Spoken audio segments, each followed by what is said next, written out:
Chapter 17 Sexually Transmitted Infections. Sexually transmitted infections, STIs, are a major public health problem. They cause acute morbidity in adults and may result in long-term complications such as urethral stricture, infertility, ectopic pregnancy, cervical cancer, fetal wastage, prematurity, low birth weight, ophthalmia neonatorum and congenital syphilis. Their control is the cornerstone in improving reproductive health and reducing human immunodeficiency virus, HIV, infections. Comprehensive management of STI is important and comprises prompt and effective case detection and treatment. However, owing to the lack of laboratory equipment and manpower in primary care facilities where most patients first present, an accurate diagnosis is often not possible. Also, with most STIs, one cannot usually tell which organism is causing the infection from the history and physical examination alone. Multiple infections also occur, with each needing to be treated. Failure to treat one infection adequately may result in the development of serious complications.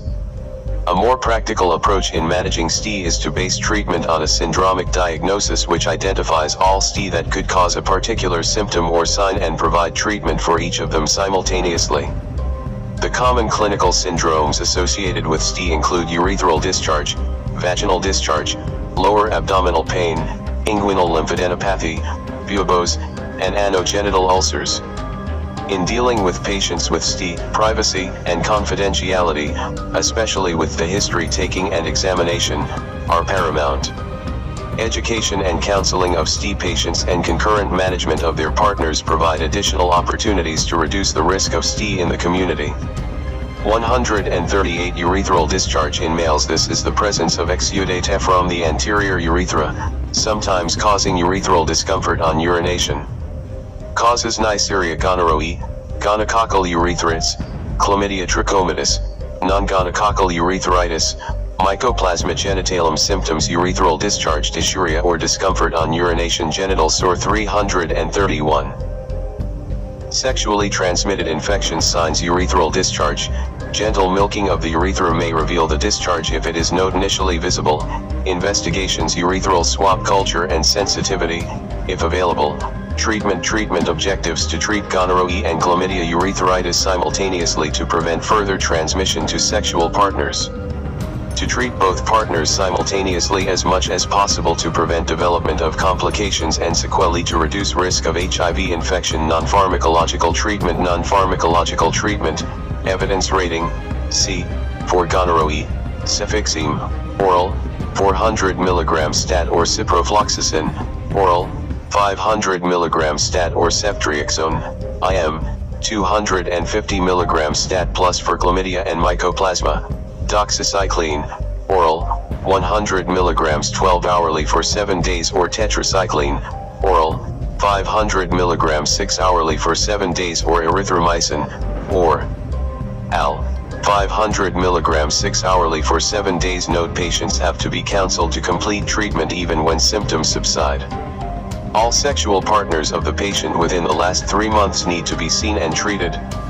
If the urethral discharge persists after treatment, repeat treatment, and counsel the patient if it is due to non-adherence to therapy or reinfection. 332. Sexually transmitted infections. Refer in cases of treatment failure, refer the patient to a health facility where microbiological culture and antimicrobial sensitivity tests can be done on the urethral discharge. Persistent or recurrent urethral discharge. This may occur due to drug resistance, poor treatment compliance, or reinfection following treatment for an STI. In some cases, persistence of urethral discharge may be due to infection with Trichomonas vaginalis.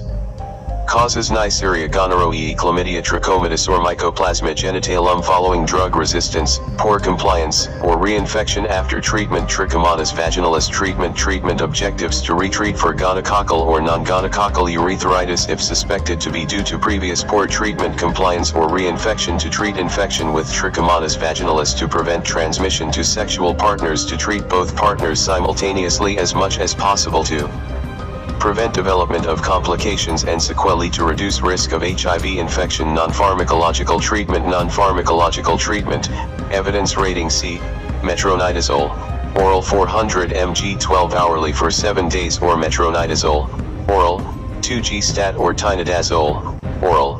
2G stat. Note the treatment regimen with metronidazole or tinidazole assumes that effective therapy for gonorrhea, chlamydia, and mycoplasma has been taken in full by the patient. Refer all cases of treatment failure to a health facility where microbiological culture and antimicrobial sensitivity tests can be done on the urethral discharge. 333. Sexually transmitted infections. 139. Vaginal discharge. While a vaginal discharge is a notable clinical feature of STI, not all forms of vaginal discharge are abnormal or indicative of STI. A vaginal discharge may be associated with a physiological state such as menses or pregnancy, or with the presence or use of foreign substances in the vagina. Careful history taking should reveal whether a vaginal discharge might be the result of chemical vaginitis, due to topical self-medication, repeated douching with abrasive substances, or indeed STI. A change in the characteristics of a woman's vaginal discharge, either in color, odor, or amount, or the presence of additional symptoms and signs, may indicate need for medical attention. STIs causing a vaginal discharge may result in serious pelvic inflammation with sequelae such as ectopic pregnancy and infertility. A careful risk assessment, see note below, of women with a vaginal discharge may help identify appropriate treatment regimens based on the most likely etiology of the vaginal discharge. Other considerations for selecting treatment include pregnancy status and patient discomfort. Causes: steroidated Neisseria, gonorrhea, chlamydia, trichomonas, trichomonas vaginalis, green or yellow, smelly, bubbly, or frothy discharge associated with itching, herpes simplex virus following extensive first episode of infection, non-steroidated candidiasis, white, lumpy or thick discharge associated with itching, bacterial vaginosis, gray or white, fishy smelling discharge, especially after sexual intercourse, Gardnerella vaginalis, foreign bodies, herbal preparations, symptoms, vaginal discharge, change in color, odor, consistency, or amount, vulval itching, vulval swelling, pain on urination, lower abdominal or back pain. 334. Sexually transmitted infections. Signs: vaginal discharge, vulval swelling, vulval erythema, lower abdominal tenderness, cervical excitation, tenderness, cervical mucopus or erosions. On speculum examination, investigations: high vaginal swab for microscopy, culture, and sensitivity, if available. Treatment objectives: to identify and treat non-STI vaginitis, to assess STI risk and treat STI-related infections appropriately to prevent complications and sequelae, to treat both partners simultaneously as much as possible. Non-pharmacological treatment: ensure good perianal and genital hygiene, encourage use of loose cotton underwear, keep underwear dry, avoid douching with herbal or chemical preparations, avoid medicated soaps. Pharmacological treatment evidence rating: C. Note risk assessment parameters used in the risk assessment for cervicides are: I. Patient's partner is symptomatic, i.e. partner has a urethral discharge. 2. Patient is less than 21 years old. 3. Patient is single. 4. Patient has more than one sexual partner. V. Patient has had a new sexual partner in the last 3 months. The risk assessment is said to be positive and treatment for cervicides is recommended if the answer to ICs or the answer to any two of items 2, V, is yes. If a woman has a vaginal discharge with no positive risk factor, treat for vaginitis alone. If she has a vaginal discharge and a positive risk factor, treat for both vaginitis and cervicides. 335.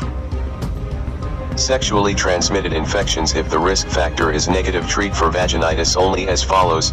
For vaginitis, treatment for trichomoniasis and bacterial vaginosis: metronidazole, oral, 400 mg 8 hourly for 5 days, contraindicated during ST the 1 trimester of pregnancy, or ST metronidazole, oral, 2G stat, contraindicated during the 1 trimester of pregnancy, or 2% clindamycin cream, topical, preferred in pregnancy, plus treatment for candidiasis: clotrimazole, vaginal table TS, 200 mg. Inserted into vagina at night for 3 days, or miconazole vaginal tablets, 200 mg inserted into vagina at night for 3 days plus clotrimazole cream, applied twice a day. For vulval irritation, if risk factor assessment is positive, treat for vaginitis as above, and for cervicides, treatment for gonorrhea suffixeme, oral, 400 mg stat or ciprofloxacin, oral, 500 mg stat.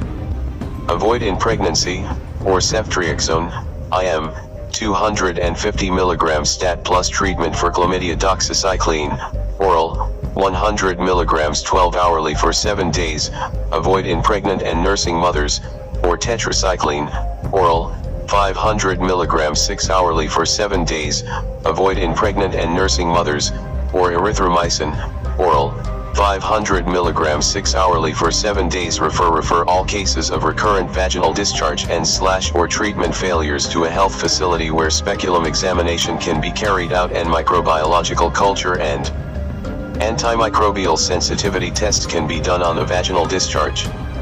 336. Sexual Y-transmitted infections. 140. Lower abdominal pain in women. Lower abdominal pain in a woman may have several causes.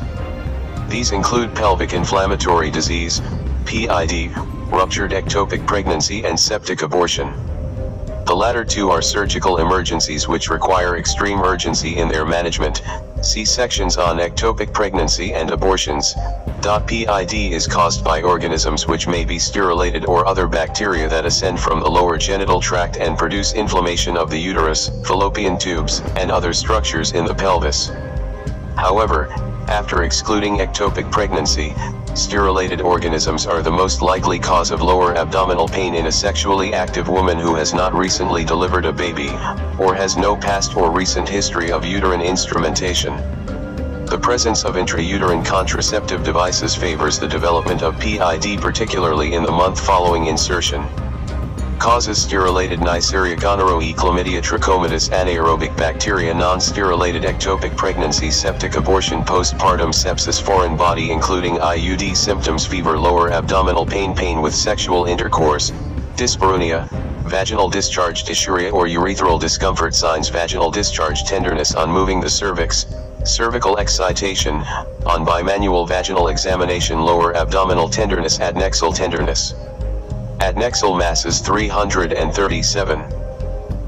Sexually transmitted infections investigations, pelvic ultrasound, high vaginal swab culture and sensitivity treatment. Treatment objectives: to treat for gonorrhea, chlamydia and anaerobic bacterial infection, to relieve pain and inflammation. Non-pharmacological treatment: remove IUD, if present, 3 days after initiation of drug therapy. Pharmacological treatment, evidence rating, C.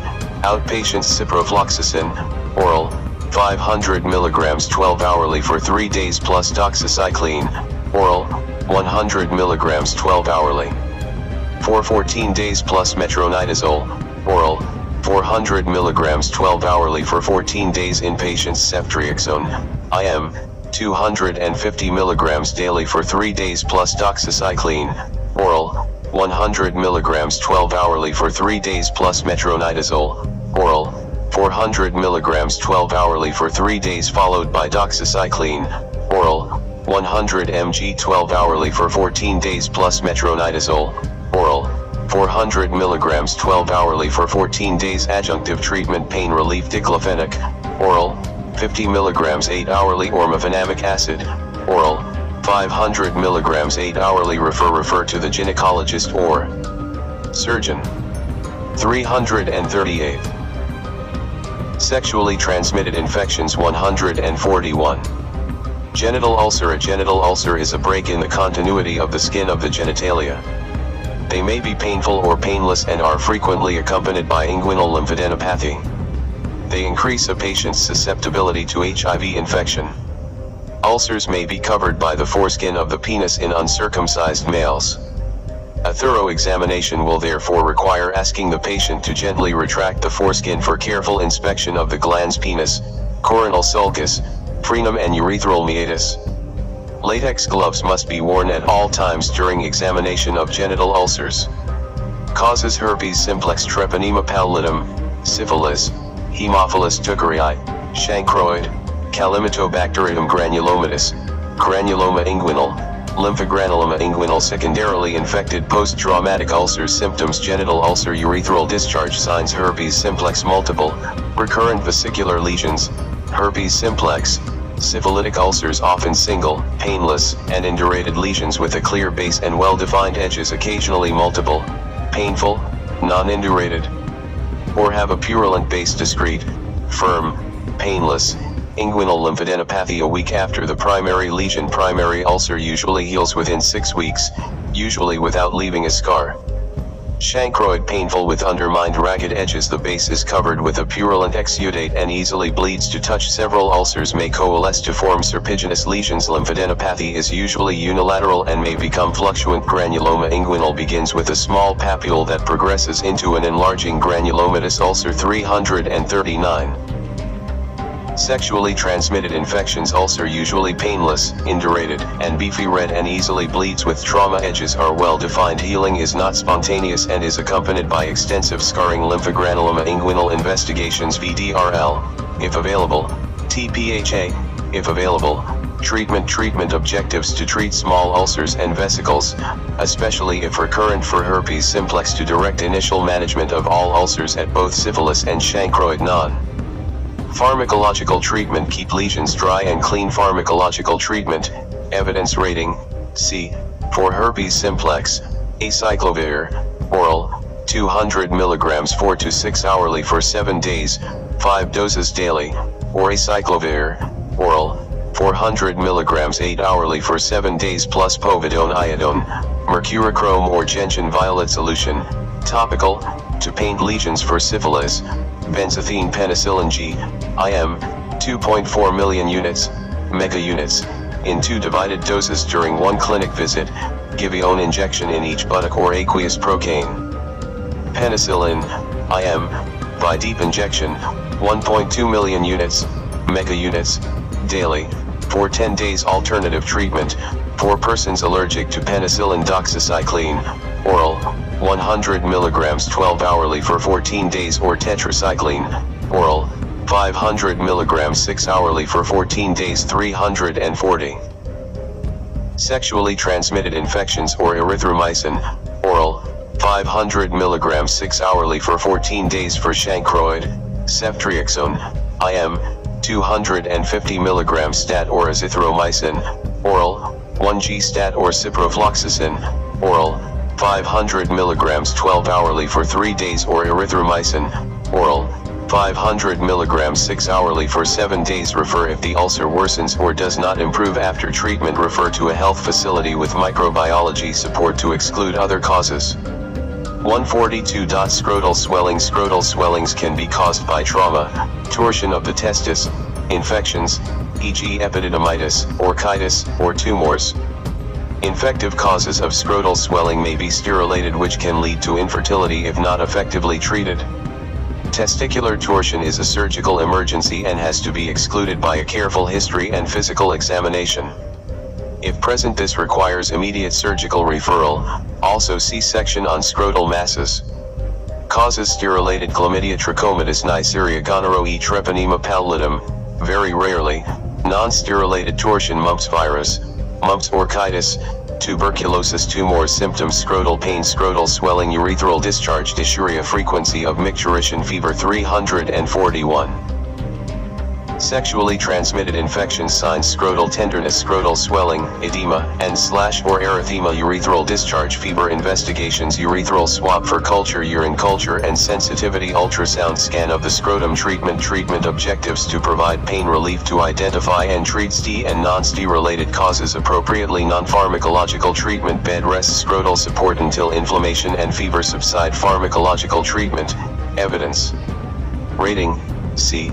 For gonorrhoeae, cefixime, oral, 400 mg stat, or ciprofloxacin, oral, 500 mg stat, or ceftriaxone, IM, 250 mg stat plus. For chlamydia, doxycycline, oral, 100 mg 12 hourly for 7 days, or azithromycin, oral, 1g stat or erythromycin, oral, 500 mg 6 hourly for 7 days. Adjunctive treatment: pain relief, diclofenac, oral, 50 mg 8 hourly, or mefenamic acid, oral, 500 mg 8 hourly. 342. Sexually transmitted infections. Refer all cases of testicular torsion, scrotal trauma, and tumors urgently to a surgical specialist or urologist. All ST-related causes not responding to treatment should be referred to a urologist. 143. Inguinal bubo. Inguinal and femoral buboes are localized enlargement of lymph nodes in the groin area, which are usually painful and may be fluctuant. They are sexually transmitted and must be distinguished from non-sexually transmitted local or systemic infections which may cause inguinal lymphadenopathy. Inadequate treatment of buboes can lead to rupture with formation of chronic fistulae and scarring. When associated with genital ulcers, appropriate treatment for the latter must also be provided. See section on genital ulcers. Causes: chlamydia trachomatis, lymphogranuloma venereum, Haemophilus teucriae, chancroid. Symptoms: painful or painless inguinal swelling. Signs: inguinal swellings unilateral or bilateral, tender or non-tender, fluctuant, suppurating. Genital ulcer investigations: no investigations required. In view of the syndromic approach recommended in managing STIs, treatment objectives: to relieve pain, to relieve swelling, to treat for lymphogranuloma venereum and chancroid. Pharmacological treatment: aspiration of fluctuant buboes using a wide-bore needle through 343. Sexually transmitted infections: adjacent healthy skin every second or third day. An incision and drainage should not be attempted. If buboes persist, the patient should be referred. Sequelae such as strictures and or fistula may require surgery. Pharmacological treatment, evidence rating, C, for lymphogranuloma venereum, LGV, and chancroid: doxycycline, oral, 100 mg 12 hourly for 14 days, or azithromycin, oral, 1G stat or erythromycin, oral, 500 mg 6 hourly for 14 days. Refer patients with sequelae such as strictures and fistulae to a surgical specialist. Also refer all patients with persistent or recurrent buboes. 144. Genital warts. Genital warts are flesh-colored, painless lesions that may be very small and even flat, or may appear in large clusters with several finger-like projections. In women, genital warts can grow on the vulva and walls of the vagina, in the anogenital area and the cervix. In men, they may occur on the tip or shaft of the penis, the scrotum, or the anus. Genital warts can also develop in the oral cavity of a person who has had oral sexual contact with an infected person. Certain types of the virus causing genital warts have been found to cause carcinoma of the cervix. Genital warts are highly infectious. Latex gloves must be worn at all time during examination of genital warts. Suspicious lesions should be painted with weak acetic acid solution, vinegar. This turns the warts whitish on the background of the normal skin. Although useful, this is not a specific test. Causes: human papillomavirus. Symptoms: usually no symptoms, small swellings in the anogenital region, itching or discomfort in the genital area. 344. Sexually transmitted infections: rarely bleeding after sexual intercourse in women. Signs: small, flesh-colored swellings in affected area, several together via cauliflower shape. Investigations: acetic acid solution, vinegar. Test treatment objectives: to eliminate the warts. Non-pharmacological treatment: protect normal skin with Vaseline, paraffin, while applying podophyllin. External genital and perianal warts should be washed thoroughly 1 to 4 hours after application of podophyllin. Cryotherapy with liquid nitrogen, solid carbon dioxide, or a cryoprobe. Repeat applications every 1 to 2 weeks. Electrosurgery: surgical removal. Pharmacological treatment, evidence level, C, podophyllin 10 to 25% tincture, topical, applied directly to the warts, avoiding normal skin tissue. Repeat treatment at weekly intervals until complete resolution. Or trichloroacetic acid, TCA, 80 to 90%, applied carefully to the warts, avoiding normal tissue, followed by powdering of the treated area with talcum powder to remove unreacted acid. Treatment should be repeated at weekly intervals until complete resolution. Do not use TCA during pregnancy and lactation. Do not use podophyllin or TCA on cervical warts. Note: refer all patients with cervical warts, and those not responding to treatment must be referred for specialist consultation.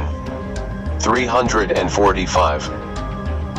Chapter 18, Hive infection and AIDS. Acquired immune deficiency syndrome, AIDS, is a later stage of infection with the human immune deficiency virus, HIV. It can affect both adults and children, often predisposing them to opportunistic infections and certain malignancies. Co-infection with tuberculosis, TB, and hepatitis B are particularly frequent in HIV-infected individuals and must be screened for in all cases. The causative organism is transmitted either through sexual contact, male to female or male to male, with an infected person, transfusion of HIV-contaminated blood or blood products, use of contaminated needles and surgical instruments, traditional scarification, tattoos and circumcision practices both in males and females using contaminated instruments, or from mother to baby through the placenta, during delivery or through breast milk. The virus is not transmitted by everyday social contacts such as hugging or kissing, through food or water or by mosquitoes and other biting insects.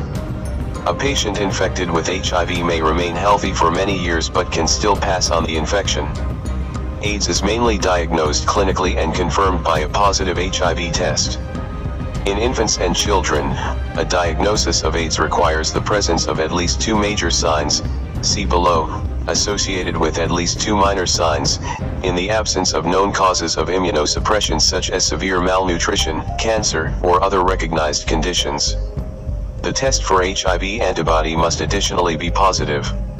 In adults, a diagnosis requires the presence of at least 2 major signs associated with at least 1 minor sign, see below, in the absence of other known causes of immunosuppression.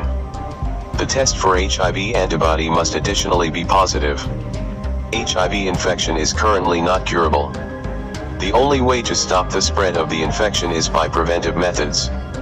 For persons living with HIV infection, PrivateCare, antiretroviral therapy, ART, is available countrywide at accredited centers at the regional and district level in both public and private healthcare facilities to which all diagnosed patients must be referred. Causes human immunodeficiency virus symptoms: persistent cough, persistent or recurrent diarrhea, weight loss 346. Skin rashes, persistent or recurrent fever, mouth ulcers. Signs: infants and children. Major signs: weight loss, abnormally slow growth or failure to thrive, chronic diarrhea, GT 1 month, prolonged fever, GT 1 month. Minor signs: generalized lymphadenopathy, oropharyngeal candidiasis, repeated common infections, otitis media, pharyngitis, persistent cough, generalized dermatitis, confirmed maternal HIV infection. Adults. Major signs: weight loss of more than 10% of body weight, chronic diarrhea, GT 1 month, prolonged fever, GT 1 month, intermittent or constant. Minor signs: persistent cough for GT 1 month, generalized pruritic dermatitis, recurrent herpes zoster, oropharyngeal candidiasis, chronic progressive and disseminated herpes simplex infection. Generalized lymphadenopathy. Note: apart from the above criteria, the presence of generalized Kaposi sarcoma, pneumocystis pneumonia, PCP, or cryptococcal meningitis in an HIV-positive patient is sufficient in itself for the diagnosis of AIDS. Investigations: blood test for HIV antibodies, screen for TB, hepatitis B, surface antigen CD4 count 347.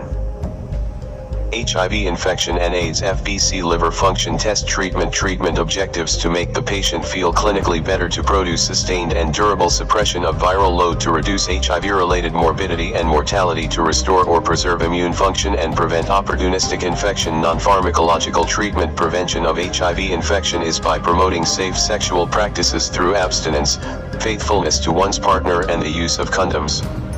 Pharmacological treatment. Evidence rating: A.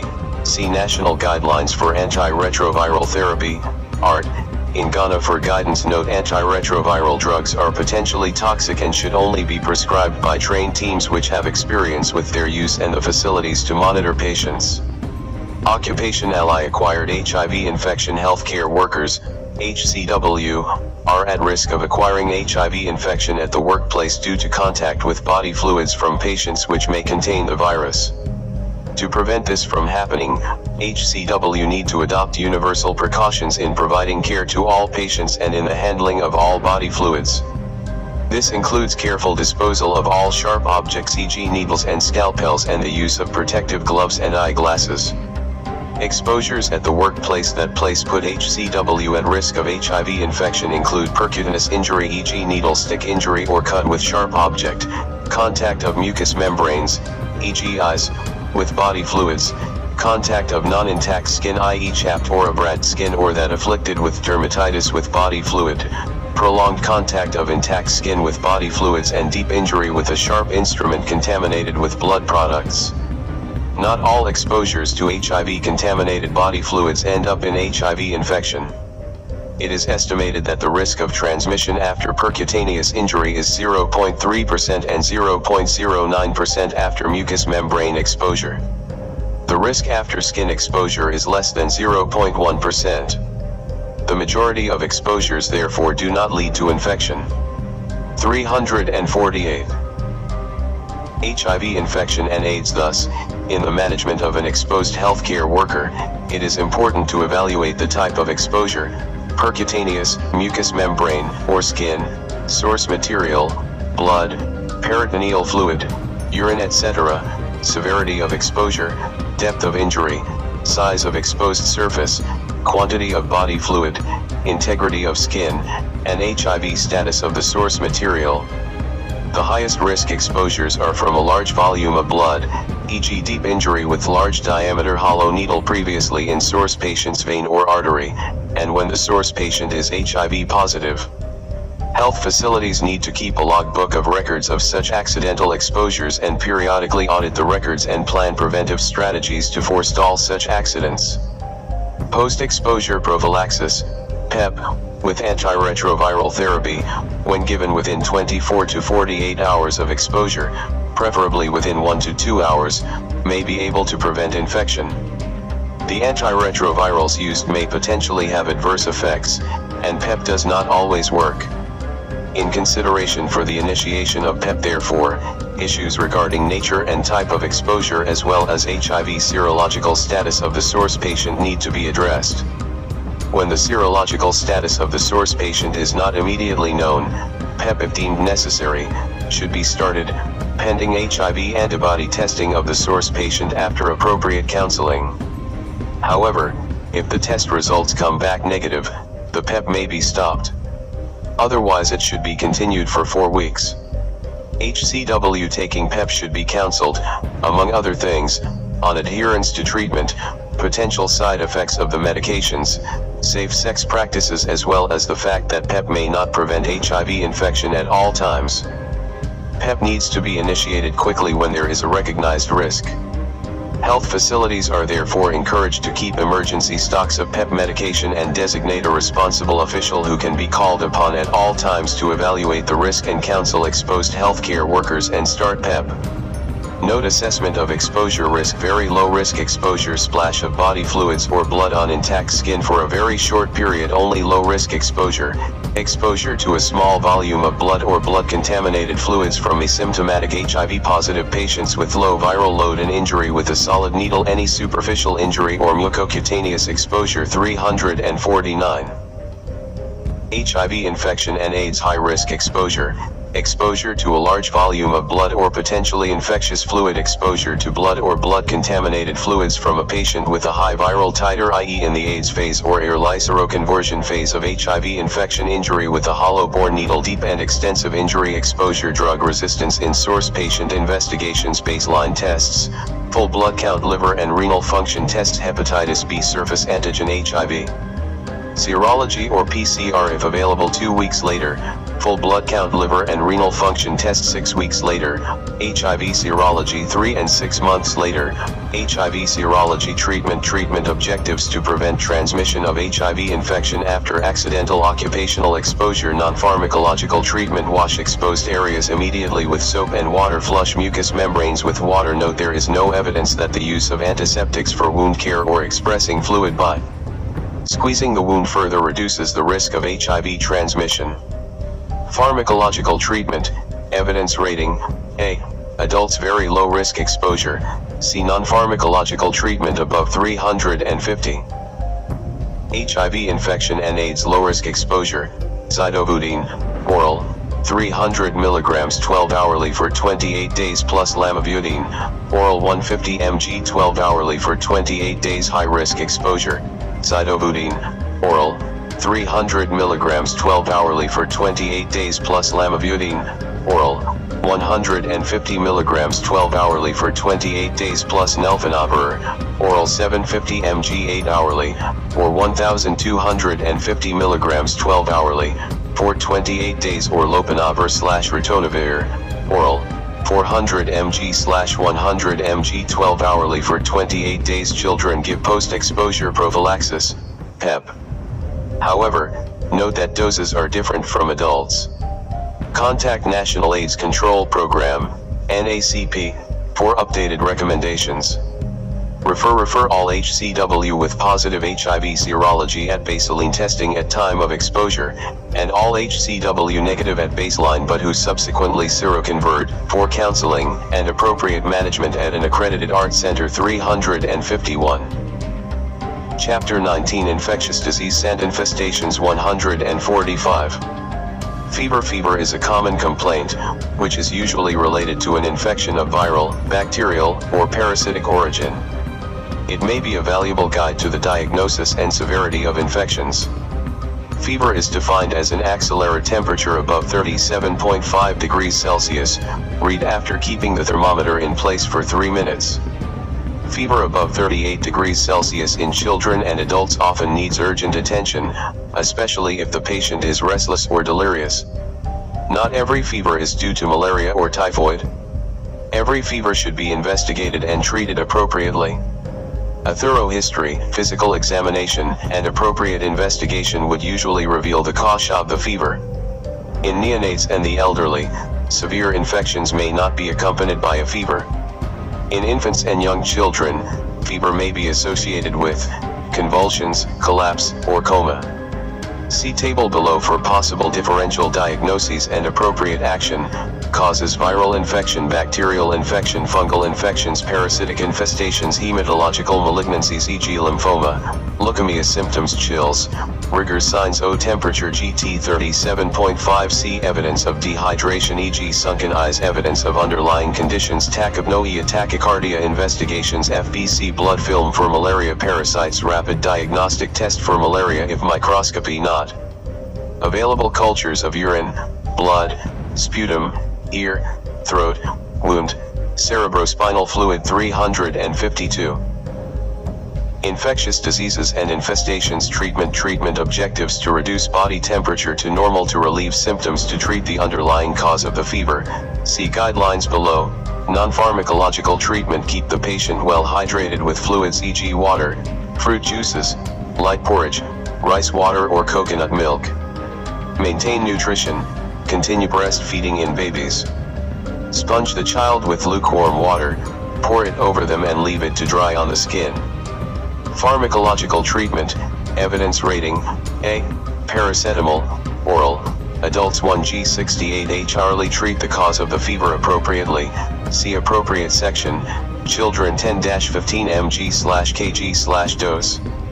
May repeat dose 6 to 8 hourly as necessary. Note: do not give aspirin to children under the age of 16 years. Control convulsions with diazepam. See section on seizure disorders, table 19-1. Guidelines for the treatment of the patient with fever complaints. Diagnosis *. See appropriate section. Action *. See appropriate section. Rigors: fever, occasionally periodic, sweating, general malaise, joint pains *, malaria *.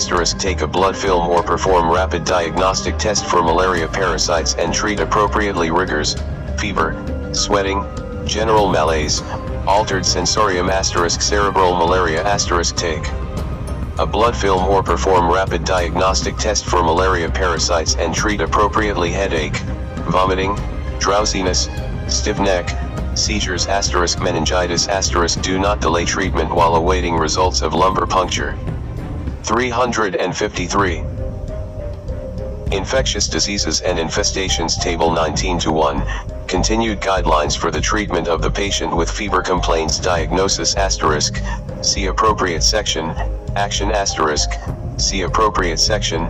Cough, brown sputum, rapid breathing, pain on deep breathing *, pneumonia *. Give appropriate antibiotic. Increased frequency of urination and/ or painful micturition, loin pain *, urinary tract infection. Do urine examination plus culture and sensitivity. Give appropriate antibiotic.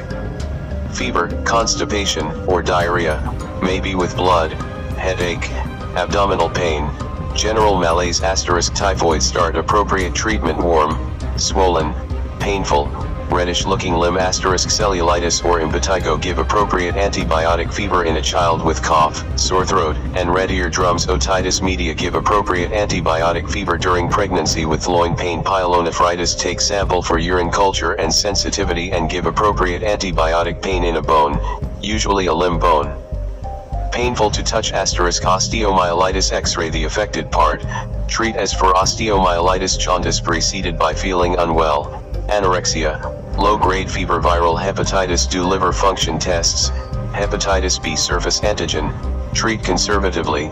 Bed rest. Headache, body ache, runny nose, sneezing. Common cold or influenza. Give paracetamol if required. Long-standing fever, weight loss, chronic diarrhea, lymphadenopathy. Acquired immunodeficiency syndrome. Manage as appropriate.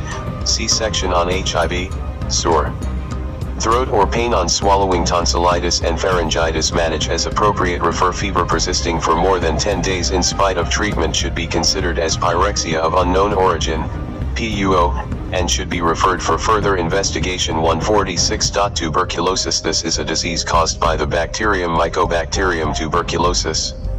It may affect any part of the body, but the commonest site is the lung. When the lung is affected, the patient is said to have pulmonary TB. 354. Infectious diseases and infestations. Other sites affected include the spine, urinary tract, the brain, joints, bone, abdomen, and lymph nodes. Pulmonary TB patients who have acid-fast bacilli, AFB, in their sputum smears, said to have smear-positive TB, are more infectious than TB patients who do not have AFB in their sputum, smear-negative TB. Bovine TB is acquired by drinking unpasteurized cow's milk and manifests as abdominal TB.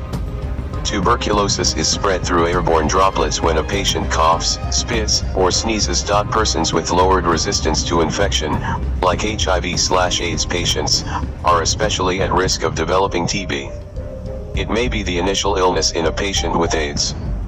There should be a high index of suspicion in patients who are HIV positive, since they tend not to have the typical symptoms and signs of TB, or have features such as fever, weight loss, and diarrhea which could be attributed to AIDS. TB diagnosis and treatment in Ghana is free in both public and private health facilities. Causes: Mycobacterium tuberculosis, Mycobacterium bovis, bovine TB, Mycobacterium africanum and 2 symptoms: adults cough that lasts for more than 2 weeks, chest pain, loss of weight, loss of appetite, blood-stained sputum, fever, evening or nocturnal sweating. Note: suspect tuberculosis in a case of a productive cough of at least 2 weeks standing. Initiate laboratory investigations for TB. Empirical antibiotic treatment for pneumonia may be prescribed while awaiting the sputum smear result. Children malnourished and chronically ill. Children: persistent low-grade fever, lasting 2 to 3 weeks, weight loss, failure to thrive. 355. Infectious diseases and infestations: fatigue, malaise, poor appetite, irritability, chest pain and cough, vomiting, impaired consciousness, TB. Meningitis. Note: suspect tuberculosis in any child with severe malnutrition who is showing poor response to dietary treatment. Signs: weight loss. Clinical signs of pneumonia: pleural effusion, lung collapse/fibrosis, lymphadenopathy, matted/discharging. Investigations: 2 sputum tests for the presence of acid-fast bacilli, AFB, chest X-ray, FBC. ESR man to test ulcerates, of GT 10 mm in children and GT 15-20 mm in adults. Mycobacterial culture and drug sensitivity test, available at all public health and reference laboratories and some regional hospitals. Sputum CSF specimen from other extrapulmonary sites. HIV screening: CD4 count and viral load in HIV positive patients. Note: patients with negative smears should have repeat sputum smear and request for a chest X-ray if all investigations, including chest X-ray, do not suggest TB. Prescribe 2 weeks of adequate antibiotic treatment. Treatment objectives: to cure the disease, to prevent further transmission, to prevent the development of drug resistance, to offer psychosocial support, to investigate close contacts. 356. Infectious diseases and infestations where a child is affected: always check adult contacts with productive cough.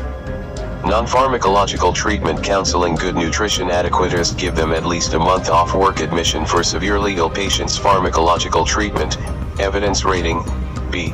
There are two main types of treatment regimes. Standard regimen. Retreatment regimen. TB treatment is a directly observed therapy, where the patient is observed daily by a treatment supporter or a health worker to take the TB drugs.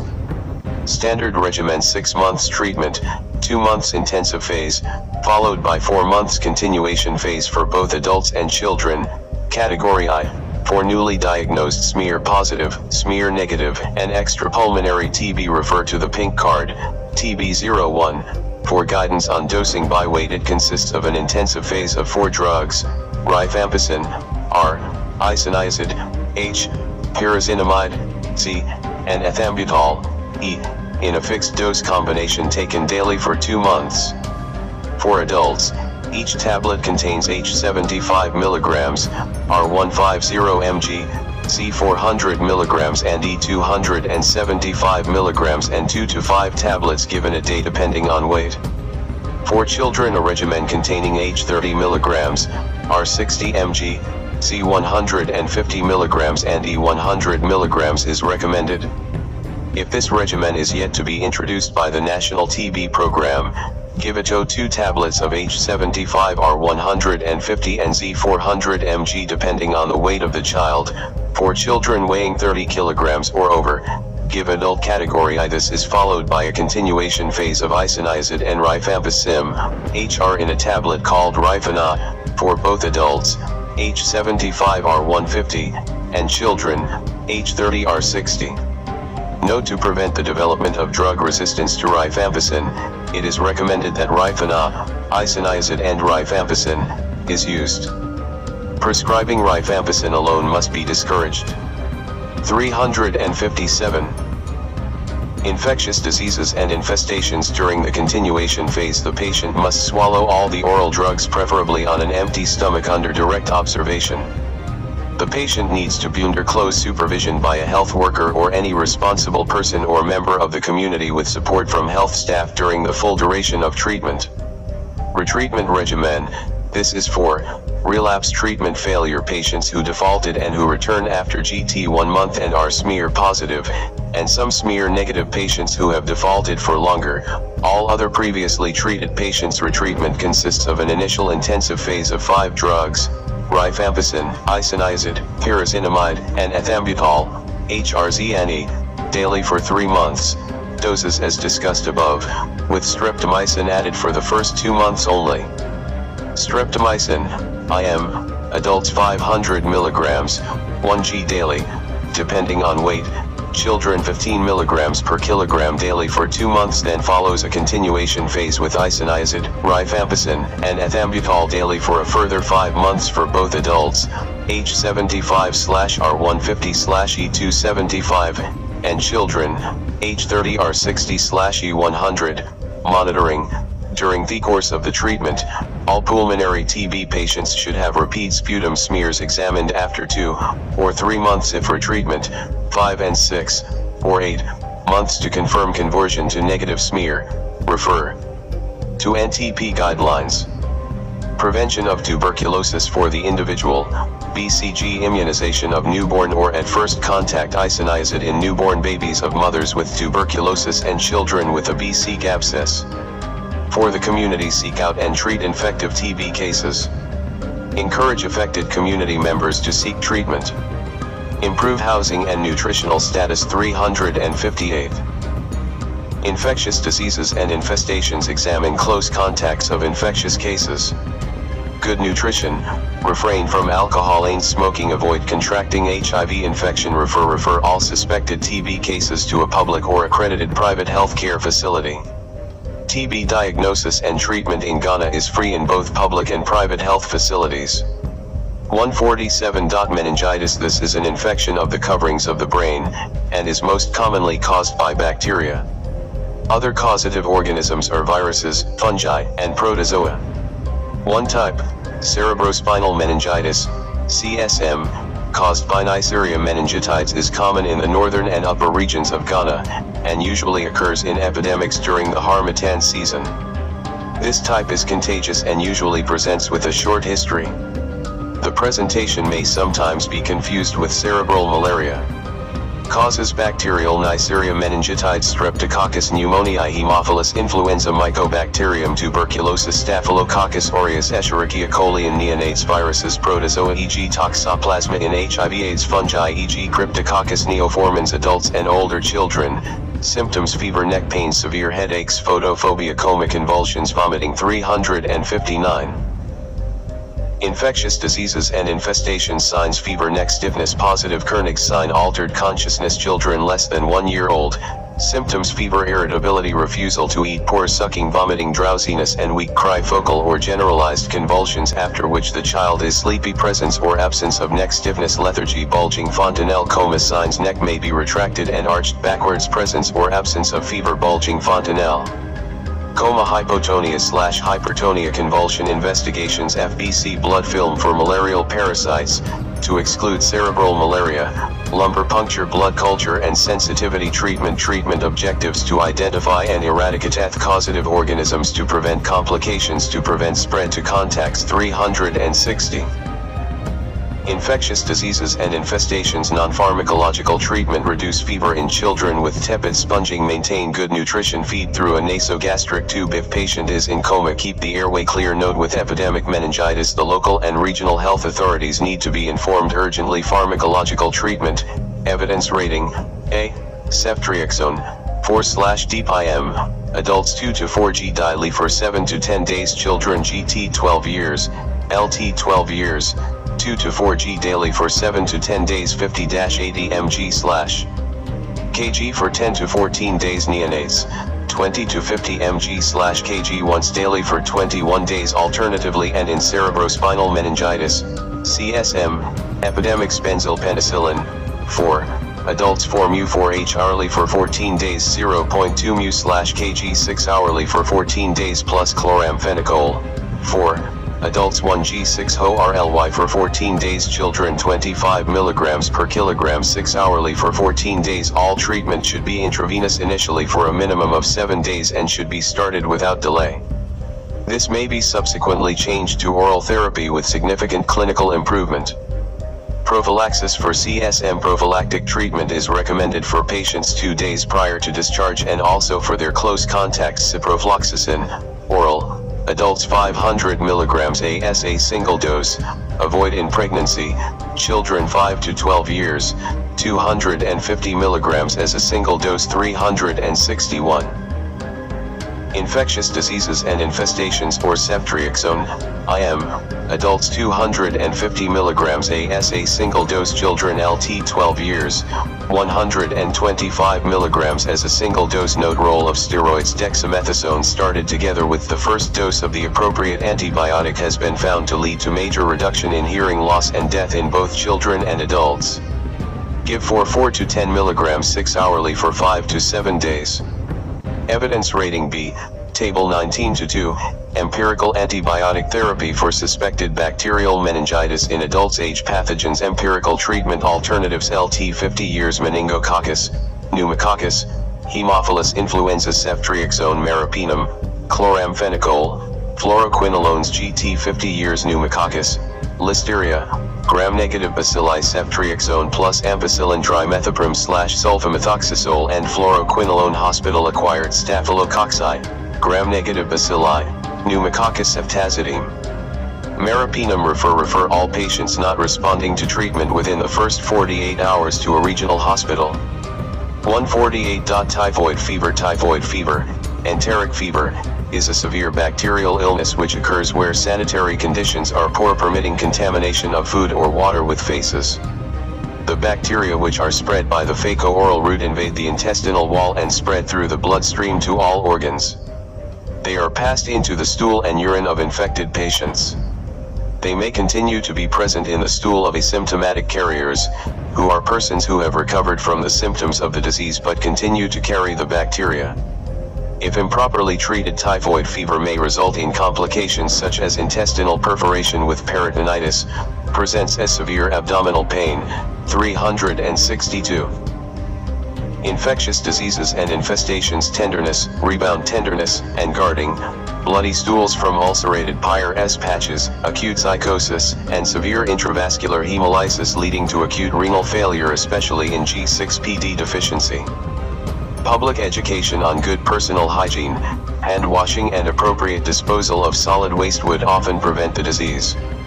Screening of food handlers by carrying out stool cultures to exclude carrier status and safe handling of food, fruits, and vegetables are also helpful preventive measures.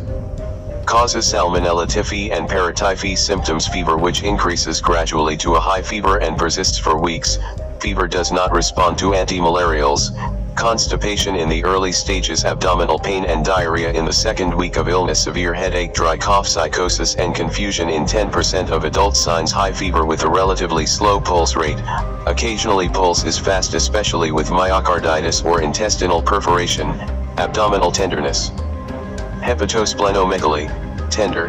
Mental confusion. Signs of chest infection, pneumonitis. Investigations: FBC, differential, blood film for malaria parasite, to exclude malaria, blood culture, stool culture, urine culture, Whittle test usually unreliable. Note: diagnosis of typhoid fever is based on a strong clinical suspicion backed by blood cultures, positive during first 10 days of fever. Stool cultures, positive after 10th day up to 4th or 5th week. Urine cultures, positive during 2nd and 3rd week. The above tests are superior to the Whittle test, which is unreliable and rarely useful in confirming a diagnosis of typhoid fever. 363. Infectious diseases and infestations. A Whittle test with O titers of 1/160 or less seldom suggests typhoid fever in the absence of positive blood and stool cultures. The Whittle test, if done, must bear repeat after 10 days. A twofold or more increase in titer on the repeat test increases the possibility of typhoid. A positive Whittle test may occur in nonspecific febrile illnesses, anamnestic reaction, and autoimmune disease. More than 10% of patients with typhoid fever have a negative Whittle test. Treatment objectives: to eradicate the infection, to treat the disease in the patient, to prevent transmission of infection to other people. Non-pharmacological treatment: sponging to reduce body temperature if required. Pharmacological treatment, evidence rating, B. Ciprofloxacin, oral, adults 500 mg 1/2 hourly for 14 days, children 10 mg per kilogram 12 hourly for 14 days, or ciprofloxacin, 4, may be given in severely ill patients who cannot take oral medication. Revert to oral medication as soon as clinically indicated. Adults 200 mg 1/2 hourly, children 10 mg per kilogram 12 hourly. Note: ciprofloxacin should be used with caution in children. Ciprofloxacin may rarely cause tendinitis. At the first sign of pain or inflammation, patients must discontinue treatment and alternative treatment, e.g. azithromycin/ceftriaxone, started. Alternative treatment: azithromycin, oral, adults 500 mg, 1g daily for 7 days. 364. Infectious diseases and infestations: children 10 to 20 mg/kg for 7 days, ceftriaxone, 4, adults 2 to 4g daily for 7 days, children 100 mg per kilogram per day. Treatment of healthy carriers may require treatment with 1 or even 2 different medications over a period of 4 to 6 weeks. Amoxicillin, oral, adults 1g 8 orly, children 6 to 12 years, 1 to 5 years, 500 mg 8 hourly, 250 mg 8 hourly. Note: refer very ill patient with intestinal perforation or intravascular hemolysis. If peritonitis is suspected, give 4 fluids, 4 antibiotics, give instructions for nil per os, and transfer patient to a hospital where surgery can be performed if situation remains unchanged after adequate course of treatment. 149. Malaria is a very common infection in Ghana. It follows the introduction of protozoan malaria parasites into the bloodstream by the Baitaba female Anopheles mosquito. Malaria is a major cause of significant morbidity and mortality, especially among children under 5 years of age, pregnant women, sometimes with adverse fetal and maternal outcomes, patients with sickle cell disease, and visiting non-resident Ghanaians and expatriates. Based on the clinical severity, cases of malaria are categorized as either uncomplicated or severe. A diagnosis of malaria can be suspected based on the patient's symptoms and the physical findings at examination. However, For a definitive diagnosis to be made, laboratory tests must demonstrate the malaria parasites or their components, since the clinical presentation of the condition is similar in many respects to other common diseases such as typhoid fever, urinary tract infection, septicemia, pneumonia, and meningitis in both adults and children, and measles, otitis media, tonsillitis, etc. in children. 365. Infectious diseases and infestations in Ghana. Diagnosis is progressively being shifted from clinical to laboratory confirmation as the basis for treatment. Rapid diagnostic tests may be used to confirm a diagnosis if microscopy, blood film, is not available. Preventive measures in the community mainly target elimination of the insect vector or prevention of mosquito bites, while additional chemoprophylaxis is required for vulnerable individuals. The development of resistance of malaria parasites to anti-malarial medications is a matter of major public health concern. The practice of overdiagnosis of malaria by healthcare practitioners and patients alike, with its attendant overtreatment and sometimes partial or incomplete treatment, leads to overexposure of the parasites to the anti-malarial drug pressure, thus promoting development of resistant strains of the parasite.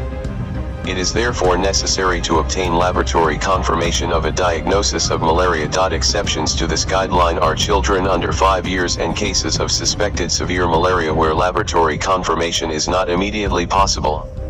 A combination of anti-malarial drugs is preferred to monotherapy, as this helps to prevent the development of drug resistance. A complete course of medications at the correct dosages must be given in all cases of malaria. Causes: Plasmodium falciparum. Uncomplicated malaria symptoms: fever, chills, rigors, sweating, headache, generalized body and joint pain, nausea or vomiting, loss of appetite, abdominal pain, especially in children, irritability and refusal to feed. In infants, signs: fever, splenomegaly. 366. Infectious diseases and infestations: pallor, jaundice. Investigations: microscopy, thick and thin blood films for malaria parasites. Rapid diagnostic test, RDT, if microscopy is unavailable. FBC sickling treatment. Treatment objectives: to avoid progression to severe malaria, to limit the duration of the illness, to minimize the development of drug-resistant parasites. Non-pharmacological treatment in children: tepid sponging to reduce body temperature. Pharmacological treatment. Evidence rating: A. Artesunate amodiaquine, oral, see tables 19-3, 19-4, and 19-5. Alternative treatment, reserved for patients not tolerating artesunate amodiaquine, artesunate lumefantrine, oral, see table 19-6, or dihydroartemisinin piperaquine, oral, see table 19-7, table 19-3, artesunate and amodiaquine co-blistered tablets, regimen for once daily dosing, weight 5 to 10 kilograms, HLT 1 year. Artesunate, 50 milligrams tablets, number of tablets to be given: amodiaquine, 150 milligrams base. Tablets, number of tablets to be given: day 1, day 2, day 3, day 1, day 2, day 3. Omega 11 to 24 kilograms, 1 to 6 year. 24 to 50 kilograms, 7 to 13 year. 2 50 to 70 kilograms, 14 to 18 year. 3 GT 70 kg, GT 18 year. 4. Note the dose in mg/body weight is: amodiaquine 10 milligrams per kilogram and artesunate 4 mg/kg, taken as a single dose daily for 3 days, after meals. 367. Infectious diseases and infestations. Table 19-4, artesunate and amodiaquine co-blistered tablets, regimen for twice daily dosing, weight 5 to 10 kilograms, HLT 1 year. Artesunate, 50 milligrams tablets, number of tablets to be given: amodiaquine, 150 milligrams base tablets, number of tablets to be given: day 1, day 2, day 3, day 1, day 2, day 3. AMPM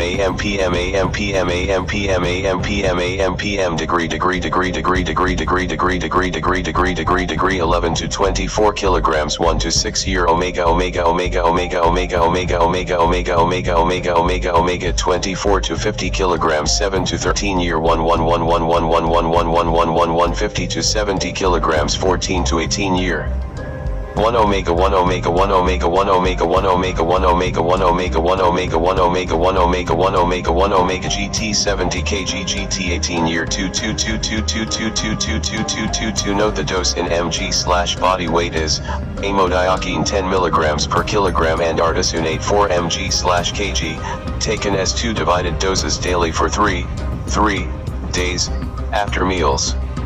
Artesunate as plus amodiaquine AQ, fixed dose combination * number of tablets to be given, weight, age, tablet dosing strength, day 1, day 2, day 3, LT 8 kg 2-11 months as 25 mg AQ, 67.5 mg 1119 to 17 kg 1 to 5 YRS as 50 mg AQ, 135 mg 1118 to 35 kg 6 to 13 YRS as 100 mg AQ, 270 mg 111 GT 36 kg GT 13 YRS as 100 mg AQ, 270 mg 222.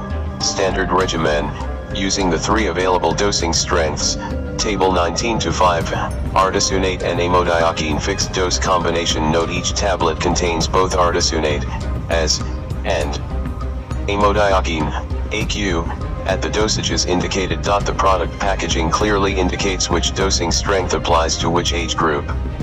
The maximum daily dose of artesunate/amodiaquine is 200 mg/600 mg 368.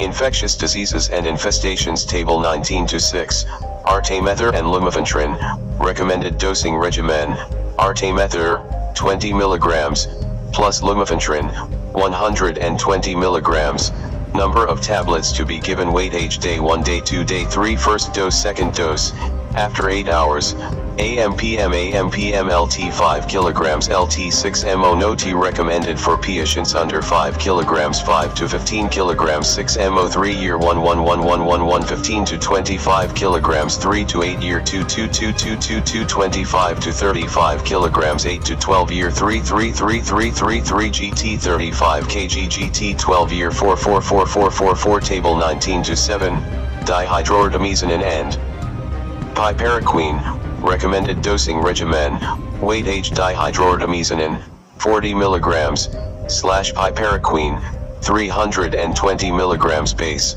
number of tablets to be given, day 1, day 2, day 3, 5 to 10 kg LT 1 year, degree 11 to 15 kg 1 to 3 year, omega 16 to 24 kg 4 to 6 year, 24 to 35 kg 7 to 10 year, 1 degree 36 to 50 kg 11 to 13 year, 1 omega 50 to 70 kg 14 to 18 year, 2 GT 70 kg GT 18 year, 3 2 severe malaria. Delay in diagnosis or inappropriate treatment of uncomplicated malaria can lead to the rapid development of severe or complicated malaria.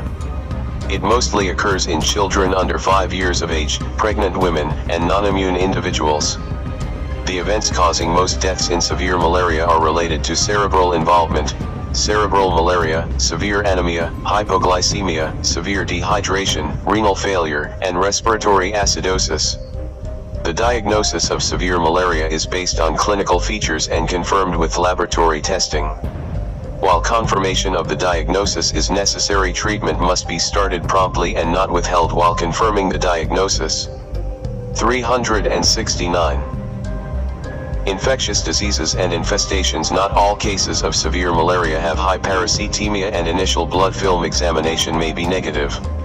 Symptoms: inability to take in fluids, or breast milk in children, repeated profuse vomiting, dark or cola-colored urine, passing of very little urine, difficulty in breathing, generalized weakness, inability to walk or sit without assistance, altered consciousness, change of behavior, confusion, delirium, coma, repeated generalized convulsions, signs: hyperpyrexia, axillary temperature GT 38.5 degrees C, extreme pallor, severe anemia, marked jaundice, circulatory collapse or shock, cold limbs, weak rapid pulse, tachypnea, rapid breathing, crepitations on chest, exmination, sweating, due to hypoglycemia, hemoglobinuria, dark or cola-colored urine, oliguria, spontaneous unexplained heavy bleeding, disseminated intravascular coagulation, altered consciousness, change of behavior, confusion, delirium, coma, investigations FBC blood film for malaria parasites,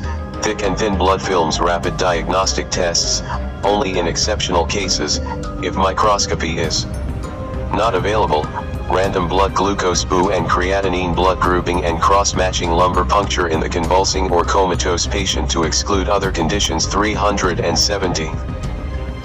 Infectious diseases and infestations treatment objectives to give specific antimalarial treatment parenterally to ensure adequate blood serum concentrations of the drug and rapid clearance of parasitemia to provide urgent treatment for life-threatening problems e.g. convulsions, hypoglycemia, dehydration, renal impairment to provide appropriate supportive care. Non-pharmacological treatment place patient in a position to prevent aspiration in unconscious patients and during seizures. Pharmacological treatment, evidence rating, A. Treatment to be initiated prior to referral to a hospital. Quinine, IM, 10 mg per kilogram, see Table 19-8, or artemether, IM 3.2 mg/kg as a loading dose, to be completed, or artesunate, rectal, see Tables 19-9, 19-10. Note how to give intramuscular quinine in young children. Weigh the child. Prepare a quinine dilution of 50 mg/ml. Use a 10 ml sterile syringe and needle to draw up 5 ml of sterile water for injection or saline. No dextrose. Then into the same syringe draw up 300 mg, 1 ml, from an ampoule of quinine. The syringe now contains 50 mg quinine per ml. The dosage is 10 mg, 0.2 ml, per kg or body weight every 8 hours. Calculate volume to give based on body weight. For examples of body weights and doses in children, LT 30 kg, see Table 19-8. Administer by intramuscular injection to the thigh. If the diluted volume exceeds 3 ml, inject half the dose into each thigh. Intramuscular quinine in adults, use a quinine dilution of 100 mg/ml. To prepare this, draw 2 ml of quinine 600 mg and add 4 ml of sterile water or saline, not dextrose. The dosage is 10 mg per kilogram body weight of quinine given 8 hourly by deep IM injection, to a maximum dose of 600 mg. Small adults, weighing less than 60 kilograms, should be weighed to calculate the correct dose. Larger adults will simply receive the maximum dose, 600 milligrams. If the required volume is more than 5 ml, divide it into 2 and inject at separate sites. 371. Infectious diseases and infestations. Table 19-8, dosing regimen for quinine IM injection in young children. Weight volume of quinine dihydrochloride injection, 50 mg/ml dilution, LT 5 1.0 ml 5.1 to 7.5 1.5 ml 7.6 to 10.0 kilograms 2.0 ml 10.1 to 12.5 kilograms 2.5 ml 12.6 to 15.0 kilograms 3.0 ml 15.1 to 17.5 kilograms 3.5 ml, half to each thigh 17.6 to 20.0 kilograms 4.0 ml. Half to each thigh 20.1 to 22.5 kilograms 4.5 ml, half to each thigh 22.6 to 25.0 kilograms 5.0 ml, half to each thigh 25.1 to 27.5 kilograms 5.5 ml, half to each thigh 27.6 to 30.0 kilograms 6.0 ml, half to each thigh. Note the dosage for IM quinine is 10 milligrams, 0.2 ml, per kg of body weight every 8 hours. Table 19-9, rectal artesunate, pre-referral treatment in children, weight age artesunate dose regimen 5 to 8 kilograms LT 1 year 50 milligrams S suppository 9 to 19 kilograms 1 omega 100 TWO 50 milligrams 20 to 29 kilograms 1 omega 5 200 milligrams 30 to 39 kilograms 6 to 13 300 250 milligrams a suppository END 1 200 milligrams SGT 40 kg GT 14 400 to 200 milligrams suppositories. Table 19-10, rectal artesunate, pre-referral treatment in adults, Weight artesunate dose regimen 40 to 50 kilograms 400 milligrams to 200 milligrams suppositories 60 to 80 kilograms 800 milligrams for 200 milligrams. Suppositories GT 80 kilograms 1200 milligrams 200 milligrams 372. Infectious diseases and infestations treatment in hospital quinine. 4. By slow infusion over 4 to 8 hours adults and children 10 milligrams per kilogram, maximum dose 600 milligrams, placed in 5 to 10 ml/kg of dextrose saline or in 5% dextrose and infused over 4 to 8 hours. Repeat infusion 8 hourly until patient can swallow, then change to quinine, oral, 10 milligrams per kilogram, maximum dose 600 milligrams, 8 hourly to complete 7 days treatment. Or quinine, IM, adults and children 10 milligrams per kilogram, maximum dose 600 milligrams, 8 hourly until patient can swallow, then change to quinine, oral, 10 milligrams per kilogram, maximum dose 600 milligrams, 8 hourly to complete 7 days treatment. Note quinine, 4, should always be given by a slow infusion, never by bolus intravenous injection, as this may cause severe hypotension. Alternative treatment artemether, IM adults and children 3.2 milligrams per kilogram stat, followed 8 hours later by 1.6 milligrams per kilogram subsequently, 24 hours after initiation of treatment, 1.6 milligrams per kilogram once daily for up to 5 days, followed by, when patient can take oral medications, a full 3-day course of oral artemisinin in combination therapy, ACTS. See tables 19-3, 19-4, 19-5, 19-6, and 19-7. Note artemether should not be given in the first trimester of pregnancy unless there are no suitable alternatives. In most other respects, however, the treatment of severe malaria in pregnancy shall be the same as the treatment of severe malaria for the general population. Refer all cases of malaria that fail to respond to the recommended anti-malarial medications, or patients who are diagnosed as having severe malaria, promptly for hospitalization. Appropriate drug treatment as shown in the tables, 19-8, 19-9, and 19-10, must be initiated prior to transferring the patient. 373. Infectious diseases and infestations. If referral is not possible immediately, continue the treatment regimen as shown above for severe malaria until referral is possible.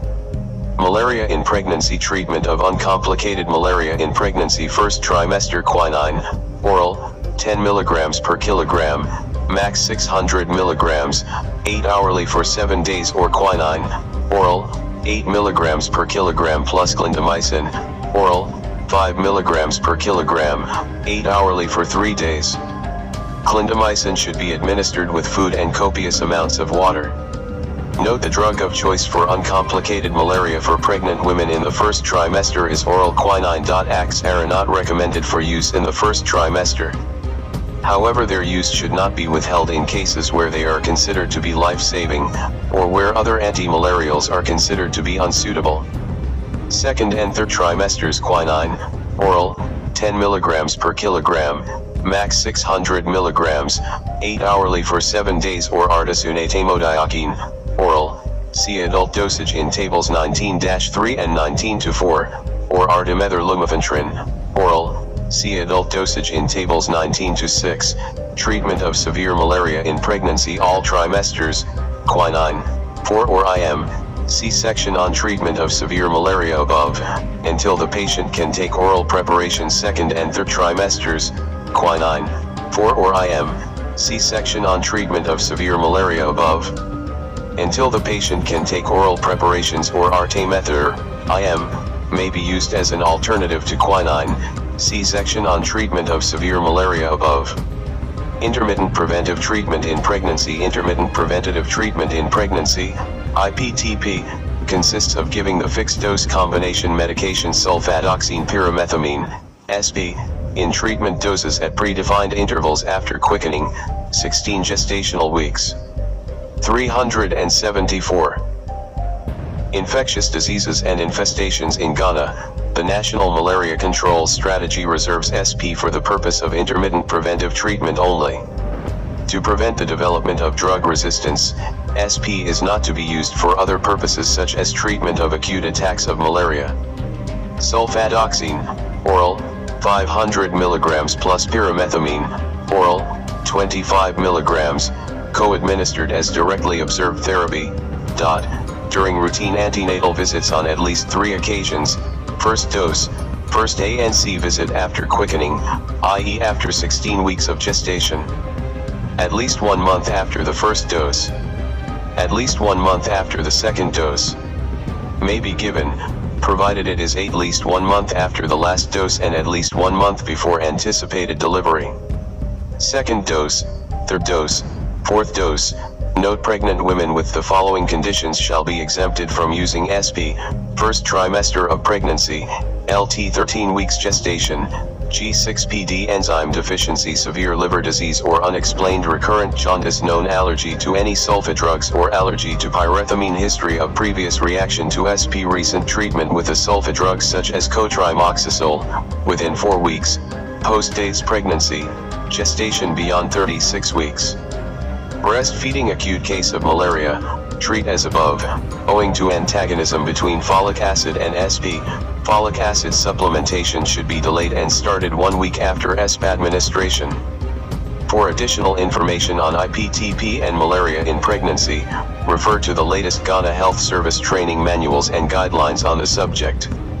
150. Worm infestation. Intestinal infestation with worms is very common. Poor hygiene or contact of bare skin with soil in which the worm or its eggs lie predisposes individuals to infestation. Causes: hookworm, Ascaris strongyloideasis, tapeworm. 375. Infectious diseases and infestations: threadworm, whipworm. Symptoms: generally itching when the larvae are in the bloodstream, perianal itching, threadworm, dry cough and wheeze when the larvae pass through the lungs, abdominal discomfort/pain, general weakness and easy fatigability, passage of worm in the stool, vomiting of worm. Signs: large distended abdomen in children, anemia, wheezing, poor physical growth in children. Features of malnutrition. Investigations: stool for routine examination. Treatment objectives: to eliminate the worms, to treat the complications of infestation, e.g. anemia, malnutrition. Non-pharmacologic treatment: ensure proper nutrition, proper hand washing with soap and water. Pharmacological treatment, evidence rating, B. Table 19-11. Pharmacological treatment of worm infestations. Worm treatment note: hookworm, mebendazole, oral, adults and children, GT 12 months 100 mg 12 hourly for 3 days or 500 mg as single dose. Not recommended for children below 12 months and in pregnant women. 376. Infectious diseases and infestations. Table 19-11. Continued pharmacological treatment of worm infestations or albendazole, oral, adults and children, GT 12 months 400 mg as a single dose. Children below 12 months 200 mg as a single dose. Not recommended during pregnancy. Ascaris mebendazole, oral, adults and children above 12 months, 100 mg 12 hourly for 3 days or 500 mg as single dose. Not recommended for children below 12 months and in pregnant women. Or albendazole, oral, adults and children above 12 months 400 mg as a single dose. Children below 12 months 200 mg as a single dose. Not recommended during pregnancy. Whipworm, mebendazole, oral, adults and children above 12 months, 100 mg 12 hourly for 3 days or 500 mg as single dose. Not recommended for children below 12 months and in pregnant women. Or albendazole, oral, adults and children above 12 months 400 mg as a single dose. Children below 12 months 200 mg as a single dose. Not recommended during pregnancy. Threadworm, mebendazole, oral, adults and children above 12 months, 100 mg 12 hourly for 3 days or 500 mg as single dose. Not recommended for children below 12 months and in pregnant women. 377. Infectious diseases and infestations. Table 19-11. Continued pharmacological treatment of worm infestations. Worm treatment note: or albendazole, oral, Adults and children above 12 months 400 mg as a single dose. Children below 12 months 200 mg as a single dose. Not recommended during pregnancy. Repeat treatment after 3 weeks. Strongyloides. Thiabendazole, oral. Adults 1.5 g 12 hourly for 3 days. Children 25 mg per kilogram 12 hourly for 3 days. Tapeworm niclosamide, oral. Adults and children above 6 YRS, 2g as a single dose. Children LT 2 years, 500 mg as a single dose. 2 to 6 years, 1g as a single dose. 2 tablets 2 hours before a meal or praziquantel, oral. Adults and children, 10 to 20 mg/kg as a single dose. For treatment of anemia and malnutrition, see appropriate sections. Refer patients with intestinal obstruction from a heavy load of suspected worm infestation to a surgical specialist. 378. Chapter 20 Eye Disorders 151. Ophthalmia neonatorum. See section on neonatal conjunctivitis. 152. Xerophthalmia. This condition is common in children. It is associated with inadequate intake of foods that contain vitamin A. It is a common cause of blindness in children. It is important to prevent this condition by examining the eyes of all sick and malnourished children. The diet of children should include foods that contain vitamin A, dark green leafy vegetables e.g. contamir, yellow fruits and vegetables, palm oil, milk, eggs. Breastfeeding should be encouraged till 18 months to 2 years. Causes: vitamin A deficiency, protein, calorie malnutrition, measles, malabsorption state. Symptoms: poor night vision in the early stages. Signs: dry conjunctiva, gray sclera, conjunctival folding, wrinkling, keratomalacia, cloudy cornea, soft and ulcerates easily. Investigations: nil. Treatment objectives: to correct vitamin A deficiency to prevent blindness in patients with measles and malnutrition. Non-pharmacological treatment: discourage mothers from putting any drugs in the eye unless prescribed by a clinician. 379. Eye disorders pharmacological treatment, evidence rating. C. Give vitamin A to children as soon as the illness is diagnosed and also in patients with measles and malnutrition. Table 20-1 Dose of vitamin A for xerophthalmia. Time immediately. Vitamin A dose: infant, 6 to 11 months, children, 1 to 6 years, 100,000 eye units, 200,000 eye units. Following day: 100,000 eye units, 200,000 eye units. 1 week later: 100,000 eye units, 200,000 eye units. Refer all established cases of xerophthalmia to an eye specialist if the condition is severe with an uneven or bulging cornea. 153. Foreign body in the eye. Foreign bodies refer to specks of dust, small insects or other tiny objects that get into the eyes. The foreign body may be either in the conjunctival sac, on the cornea, or inside the eyeball, intraocular. A history of the likely nature of the foreign body aids in its detection and removal. The foreign body may be seen by careful inspection of the cornea or conjunctival sac. Good light is needed and a magnifying glass may be required to detect corneal foreign bodies.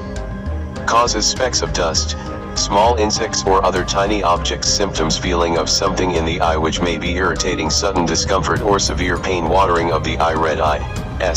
Photophobia, i.e. intolerance to light, inability to open the eye. 380. Eye disorders signs: evidence of foreign body conjunctivitis, tearing of the eyes. Photophobia, i.e. intolerance to light. Chemosis, subconjunctival hemorrhage, irregular pupil, hyphema. Investigations: X-ray of the orbit. If metallic foreign body treatment objectives: to remove superficial foreign bodies, to treat associated injury, to prevent complications. Non-pharmacological treatment: look on the eyeball and under the eyelids to find the foreign body and carefully remove it using a cotton bud or saline irrigation with a syringe. Do not attach needle to syringe. If the foreign body is under the upper eyelid, evert the eyelid and remove the foreign body. If the foreign body cannot be removed, apply topical antibiotic, pad the eye and refer to an eye specialist clinic. Note: do not attempt to remove intraocular foreign bodies. Refer to an eye specialist. Pharmacological treatment, evidence rating. C. 1% chloramphenicol eye ointment. After removal of foreign body, paracetamol, oral. If there is pain: adults 500 mg 1g 6-8 hourly, children 6 to 12 years, 1 to 5 years, 3 months 1 year, 250 to 500 mg 6 to 8 hourly, 120 to 250 mg 6 to 8 hourly, 60 to 120 mg 6 to 8 hourly, 381. Eye disorders. Refer patients with corneal foreign bodies, intraocular foreign bodies, persistent pain, and redness of the eye to the eye specialist. 154 red eye infections, allergies, and injuries inflame the eye and cause a red eye.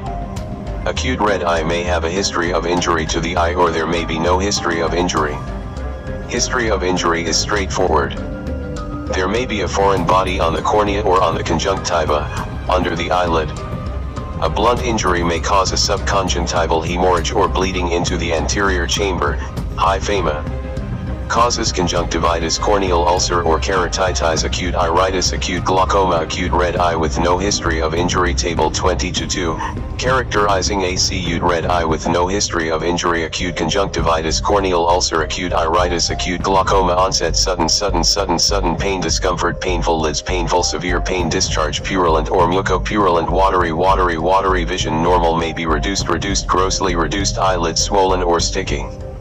Swollen, usually normal, severely swollen, redness, red away from cornea, red around the cornea, bright red around cornea, dull red all over cornea, clear gray or gray-white patch, hazy, cloudy. Investigations: FBC conjunctival swab for culture and sensitivity. 382. Eye disorders. Treatment objectives: to treat the infection and prevent blindness. In the case of acute conjunctivitis and corneal ulcer, to relieve pain and redness and refer immediately to the specialist for urgent management to prevent blindness. In the case of acute iritis and acute glaucoma, non-pharmacological treatment. Acute conjunctivitis, frequent, 2 hourly, washing of face and eyes to get rid of discharge. Keep hands away from the eye. Don't share towels with others. Small children should be kept away from school, camp, and swimming. Pharmacological treatment. Evidence rating: C. Acute conjunctivitis, 1% tetracycline ointment, 8 hourly for 72 hours. Or 0.5% chloramphenicol, eye drops, 2 hourly for 48 hours. If improving, reduce chloramphenicol eye drops to 6 hourly for 7 days. Corneal ulcer, 1% tetracycline eye ointment and refer to the specialist immediately. Refer corneal ulcer, acute iritis and acute glaucoma immediately to the eye specialist. Also refer acute conjunctivitis which shows no improvement after 48 hours of treatment. 155 Conjunctivitis. Conjunctivitis is any inflammation of the conjunctiva. The different types of conjunctivitis are: bacterial conjunctivitis, viral conjunctivitis, trachoma, allergic conjunctivitis, e.g. vernal conjunctivitis. 383. Eye disorders. Type: age and background of patient. Corneal ulcer, acute iritis, acute glaucoma, bacterial, all ages, mucopurulent, 1 to 2 weeks, antibiotics, eye drops, viral, all ages, watery, 1 to 8 weeks, symptomatic only, trachoma, allergic, vernal, all ages, but associated with dirty, dry, dusty, and poor environment, slightly mucopurulent, 1 month, year. +1 tetracycline eye ointment, azithromycin tablets. Children and adolescents. Stringy mucus, chronic, intermittent mast cell stabilizing agents, e.g. sodium chromoglycate, 2%. Table 20-3. Summary of common causes and management of conjunctivitis. Trachoma. It is a chronic keratoconjunctivitis which primarily affects the superior and inferior tarsal conjunctiva and cornea. It is a disease of poor hygiene and poverty. If not treated, it will lead to blindness. WHO grading of trachoma: 1. T. At least 5 follicles in the upper tarsal conjunctiva. Indicates active disease and need for treatment. 2. T. Intense inflammation. Need for urgent treatment. 3. TS. Scarring stage. Old infection, now inactive. 4. T. Trachomatrichiasis. Need surgical treatment. 5. Corneal opacities. Visual loss from previous infection cause chlamydia, trachomatis. Symptoms: red eye discharge, decreased vision. Signs: irritable red eye, mucopurulent discharge, follicles in the upper tarsal conjunctiva, conjunctival scarring, ectropion, interning of eyelids. 384. Eye disorders. Trichiasis, rubbing of eyelashes on cornea, corneal opacities in older children and adults, decreased visual acuity, investigations, nil treatment objectives to identify infection early to prevent complications, non-pharmacological treatment, regular washing of face, good water and sanitation, surgical correction of interning of eyelashes, pharmacological treatment, evidence rating A, 1% tetracycline eye ointment to be applied 6 to 12 wholly for 6 weeks. Azithromycin, oral, adults 1g as a single dose, children above 6 months of age 10 mg per kilogram as a single dose. Refer patients with WHO stage 2 and above to the eye specialist. 156 Glaucoma. Glaucoma is the second leading cause of preventable blindness in the world. It occurs when the intraocular pressure, IOP, exceeds the ability of the affected eye to tolerate it. The higher the IOP, the greater the risk of loss of vision. Glaucoma may produce severe loss of vision and blindness without prior warning symptoms and must therefore be screened for in all adults beyond the age of 40 years, especially those with a positive family history. There are various types of glaucoma, but the commonest in Ghana is primary open-angle glaucoma, POG. 385.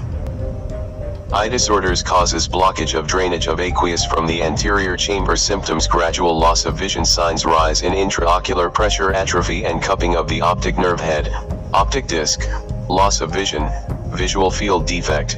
Investigations: measurement of intraocular pressure, treatment objectives to normalize intraocular pressure to prevent deterioration of vision, to prevent progression of the disease. Non-pharmacological treatment: surgery, trabeculectomy or laser treatment. Pharmacological treatment: timolol 0.5%, eye drops, 12 hourly, or levobunolol 0.5%, eye drops, 12 hourly, or pilocarpine 1 to 4%, eye drops, 6 hourly. Acetazolamide, oral, 250 mg 12 hourly. Latanoprost, eye drops, 50 micrograms/ml once daily at night, or bimetoprost, eye drops, 300 micrograms/ml. Note: it is important to note that treatment for glaucoma is lifelong. 386. Eye disorders. Refer all suspected cases of glaucoma to the ophthalmologist for assessment and initial treatment. 157. Cataract. It is the opacity of the crystalline lens of the eye. It is the leading cause of blindness worldwide. Causes: old age, trauma to the eye, inflammation within the eye, metabolic conditions especially diabetes mellitus, congenital symptoms, disturbance of vision, halos around light especially at night during driving, double vision. Signs: lens opacity, reduced visual acuity. Investigations: fasting blood sugar, FBC. Treatment objectives to improve vision. Non-pharmacological treatment: use of spectacles, surgical removal of cataract. Pharmacological treatment: nil. Refer all cases to the eye specialist. 387. Chapter 21. Ear, nose and throat disorders. 158. Stridor. Stridor is a characteristic noise in the inspiratory phase of breathing. This occurs when there is an obstruction of the upper airway from the nasopharynx down to the trachea and main bronchi. Causes: inflammatory obstruction, viral or bacterial infection, infectious group, inhalation of hot fumes, as in fire outbreaks, angioneurotic edema, retropharyngeal abscess, inhalation of a foreign body, congenital malformation of the larynx, e.g. laryngomalacia. The most common cause of stridor is infectious croup, which is a very common ailment in infants and preschool child, 3 months 5 years. The two main types of stridor are subglottitis, viral croup or laryngotracheobronchitis, LTB, and acute epiglottitis. Subglottitis, viral croup or laryngotracheobronchitis. The obstruction is usually in the subglottic area but may involve the trachea and the bronchi. This is a viral illness and the preceding illness is like common cold. Measles may be complicated by LTB symptoms: low-grade fever, hoarse voice, barking, cough, breathing difficulty, restlessness. Signs: stridor, low-grade fever, restless, apprehensive child when obstruction is severe, hoarse voice with troublesome barking, cough, labored breathing, e.g. suprasternal, supraclavicular, substernal, and intercostals retractions, tachypnoea, cyanosis in severe obstruction, reddened throat. 388. Eye, ear, nose and throat disorders. Investigations: sputum culture to confirm organism, lateral soft tissue, X-ray of neck to exclude foreign body in the airway. Chest X-ray treatment. Treatment objectives: to avoid aggravation of the obstruction with thick or crusted secretions by ensuring good hydration, to ensure early and timely relief of obstruction. Non-pharmacological treatment: admit all but the mildest cases for close monitoring of respiratory rate, pulse, and temperature. Nurse in humidified environment. Offer oral fluids liberally. Give parenteral fluids to very sick patients who cannot drink. Give humidified oxygen to restless and distressed children. Reduce procedures to the essential minimum to ensure maximum rest for the child. Establish the airway by intubation or tracheostomy in severe obstruction. Pharmacological treatment. Evidence rating: C. In severe obstruction, hydrocortisone for children 4 mg per kilogram 6 hourly for 2 to 3 days. Note: steroids are most useful when given within 6 hours of onset of symptoms. Antibiotics should be given in suspected secondary bacterial infection. Cough syrups containing opiates and atropine are contraindicated in superimposed bacterial infection. Cloxacillin for 5 to 12 years, 1 to 5 years, LT 1 year, plus gentamicin for 1 to 12 years, GT 1 year, 250 mg 6 hourly for 7 days, 125 mg 6 hourly for 7 days, 62.5 mg 6 hourly for 7 days, 2.5 mg per kilogram 8 hourly for 7 days, 2.5 mg per kilogram 12 hourly for 7 days, 389. Inosine throat disorders plus metronidazole for 7.5 mg per kilogram 8 hourly for 7 days. Alternative treatment: cefuroxime for 20 mg per kilogram 8 hourly plus metronidazole for 7.5 mg per kilogram 8 hourly for 7 days. Refer cases with severe obstruction and complications to a pediatrician.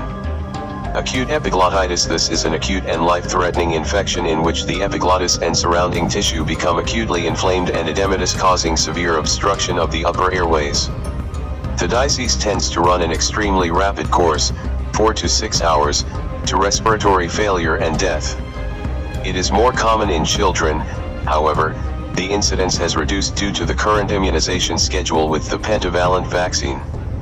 Causes: Haemophilus influenza type B, Streptococcus pyogenes and S. pneumoniae, Staphylococcus aureus. Symptoms: sudden onset of high fever, no preceding common cold, drooling of saliva due to severe sore throat and dysphagia, breathing difficulty. Signs: extremely ill and toxic child fever, head is held forward to extend the neck, breathing difficulty with suprasternal, supraclavicular, substernal retractions, weak voice, not hoarse, reduced air entry on auscultation, stridor. Cyanosis in very sick children, swollen and reddened epiglottis. 390. Inosine throat disorders. Note: examination of the throat must be done only in the presence of a doctor capable and ready to intubate, would show markedly swollen and reddened epiglottis. Investigations: FBC blood culture, lateral soft tissue X-ray of the neck. Treatment objectives: to treat bacteremia, to relieve obstruction as soon as possible. Non-pharmacological treatment: admit all children with suspected acute epiglottitis to hospital for close observation. Alert anesthetist/and specialist to assist with the establishment of airway if necessary. Pharmacological treatment. Evidence rating: B. Cefuroxime for adults 750 mg 1.5 g 8 hourly, children 25 mg per kilogram 8 hourly plus metronidazole for adults 500 mg 8 hourly for 72 hours, children 7.5 mg per kilogram 8 hourly for 7 days. Alternative treatment: cefotaxime for 50 mg per kilogram 8 hourly for 72 hours, or coamoxiclav for adults 1.2 g 8 hourly, increased to 1.2 g 6 hourly in more serious infections. Children 12 to 18 years, 1.2 g 8 hourly, increased to 1.2 g 6 hourly in more serious infections. 30 mg per kilogram 8 hourly, increased to 30 mg per kilogram 3 months. 12 years, 6 hourly in more serious infections. 391. Inosine throat disorders 1 to 3 months, neonate 7 to 28 days, preterm and LT 7 days. 30 mg per kilogram 8 hourly, 30 mg per kilogram 8 hourly, 30 mg per kilogram 12 hourly. No treatment should be changed to oral antibiotics when appropriate and continued for a total of 7 days. Refer all patients immediately if there is no expertise available for intubason or tracheostomy. 159. Retropharyngeal abscess. This refers to collection of pus in the retropharyngeal space. Causes suppuration of retropharyngeal lymph nodes following severe bacterial infection of nasopharynx, rarely osteomyelitis of cervical vertebrae from tuberculosis group A, hemolytic streptococcus and staphylococcus aureus are the common pathogens. Symptoms: high fever, sore throat, difficulty in swallowing, hyperextension of neck, labourd and noisy breathing. Signs: hyperpyrexia, labourd respiration with intercostal retraction, stridor, bulge in the posterior pharyngeal wall, reddened throat, large and inflamed tonsils. Investigations: lateral soft tissue X-ray of neck, chest X-ray to exclude tuberculosis. 392. Ear, nose and throat disorders. Treatment objectives: to treat infection, to relieve the obstruction by draining the abscess, to relieve pain. Non-pharmacological treatment: incision and drainage. Pus under general anesthesia. Pharmacological treatment. Evidence rating: C. Paracetamol, oral.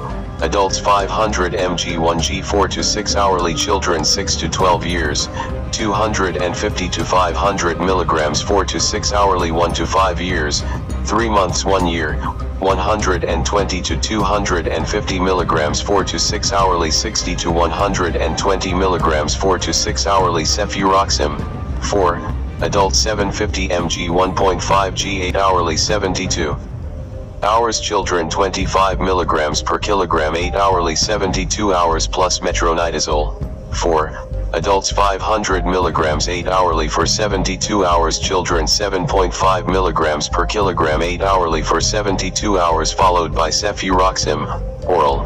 Adults 500 mg 1-2 hourly for 7 days. Children 12 to 18 years, 2 to 12 years, 250 mg 12 hourly for 7 days. 15 mg per kilogram, maximum 250 mg, 12 hourly for 7 days. 3 months 2 years, 10 mg per kilogram, maximum 125 mg, 12 hourly for 7 days. 393. Ear, nose and throat disorders plus metronidazole, oral. Adults 400 mg 8 hourly for 7 days. Children 7.5 mg/kg 8 hourly for 7 days. Refer to an specialist for incision and drainage. 160. Pharyngitis and tonsillitis. This is an infection of the throat and tonsils. Most sore throats are due to viral infections and should not be treated with antibiotics as they subside within 35 days. However, it is important to diagnose streptococcal pharyngitis since it may give rise to abscesses in the throat, retropharyngeal and peritonsillar abscess, as well as complications that involve organs like the kidneys and the heart. Streptococcal throat infections require treatment with antibiotics in order to reduce the complications noted above. Causes: viruses, hemolytic streptococcus, other gram-positive bacteria. Symptoms: fever, difficulty in swallowing, sore throat, running nose or cough. Signs: reddened throat, enlarged and reddened tonsils, palpable tonsillar lymph glands at the angle of the mandible. Signs specific to streptococcal pharyngitis are: painful enlarged tonsillar lymph glands, absence of signs suggesting viral nasopharyngitis, running nose, cough, red eyes, whitish exudate at the back of the throat, as well as whitish tonsillar exudate, sustained high-grade fever occasionally, the rash of scarlet fever. 394. Ear, nose and throat disorders. Investigations: FBC to exclude leukemia, monospot test to exclude glandular fever, throat swab for culture and sensitivity. Treatment objectives: to relieve symptoms, to recognize streptococcal throat infection and treat accordingly, to relieve pain. Non-pharmacological treatment: use warm, salty water gargles. Pharmacological treatment. Evidence rating: A. Paracetamol, oral.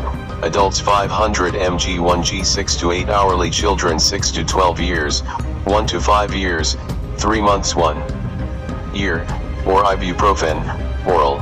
Adults 250 to 500 mg 6 to 8 hourly. 120 to 250 mg 6 to 8 hourly. 60 to 120 mg 6 to 8 hourly. 200 to 400 mg 8 hourly. Children 100 to 200 mg 8 hourly. In patients with streptococcal pharyngitis and tonsillitis, amoxicillin, oral. Adults 500 mg 6 hourly for 10 days. Children 6 to 12 years, 1 to 5 years, LT 1 year, or crystalline penicillin. 4. Adults and children above 12 years 250 mg 6 hourly for 10 days 125 mg 6 hourly for 10 days 62.5 mg 6 hourly for 10 days 2 mu 6 hourly 395. Iron throat disorders children 1 to 12 years 1/42 mu/kg 25 mg/kg 6 hourly or co-amoxiclav. 4. 30 mg per kilogram or co-amoxiclav, oral.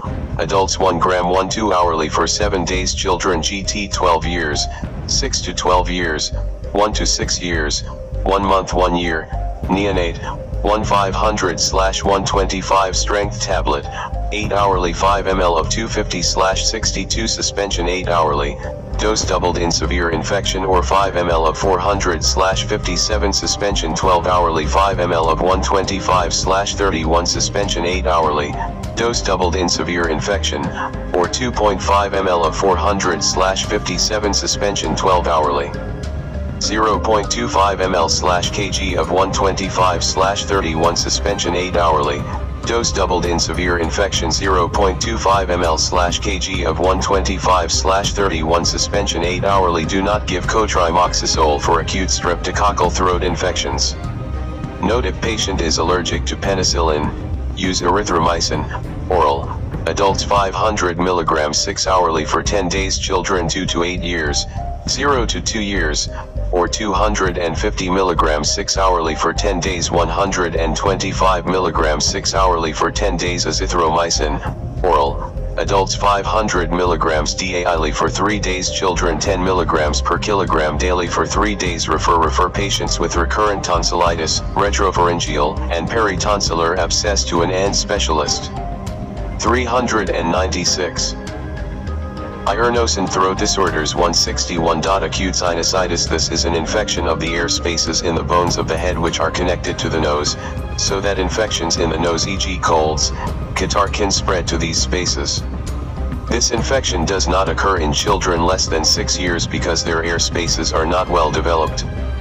Causes acute infective rhinitis, common cold, swimming in dirty waters, dental infection or dental extraction, fractures involving the sinuses, nasal obstruction from polyps, allergic rhinitis symptoms, cough, nasal congestion, pressure in the face and head, frontal headaches, post-nasal drip signs, yellow or green thick nasal discharge, which may be foul smelling, pain and tenderness, halitosis, persistent fever, pain above and below the eyes, when patient bends over or when these areas are tapped lightly. Investigations FBC X-ray of paranasal sinuses will reveal opacification or air fluid in the affected paranasal sinuses. Treatment objectives: to reduce symptoms of pain and fever, to treat infection, to encourage drainage of sinuses. 397. Non-pharmacological treatment: drink a lot of water. Steam inhalation may be effective in promoting drainage of the blocked sinus if dental focus of infection is present. Extract tooth under antibiotic cover. Pharmacological treatment. Evidence rating: B. Amoxicillin, oral.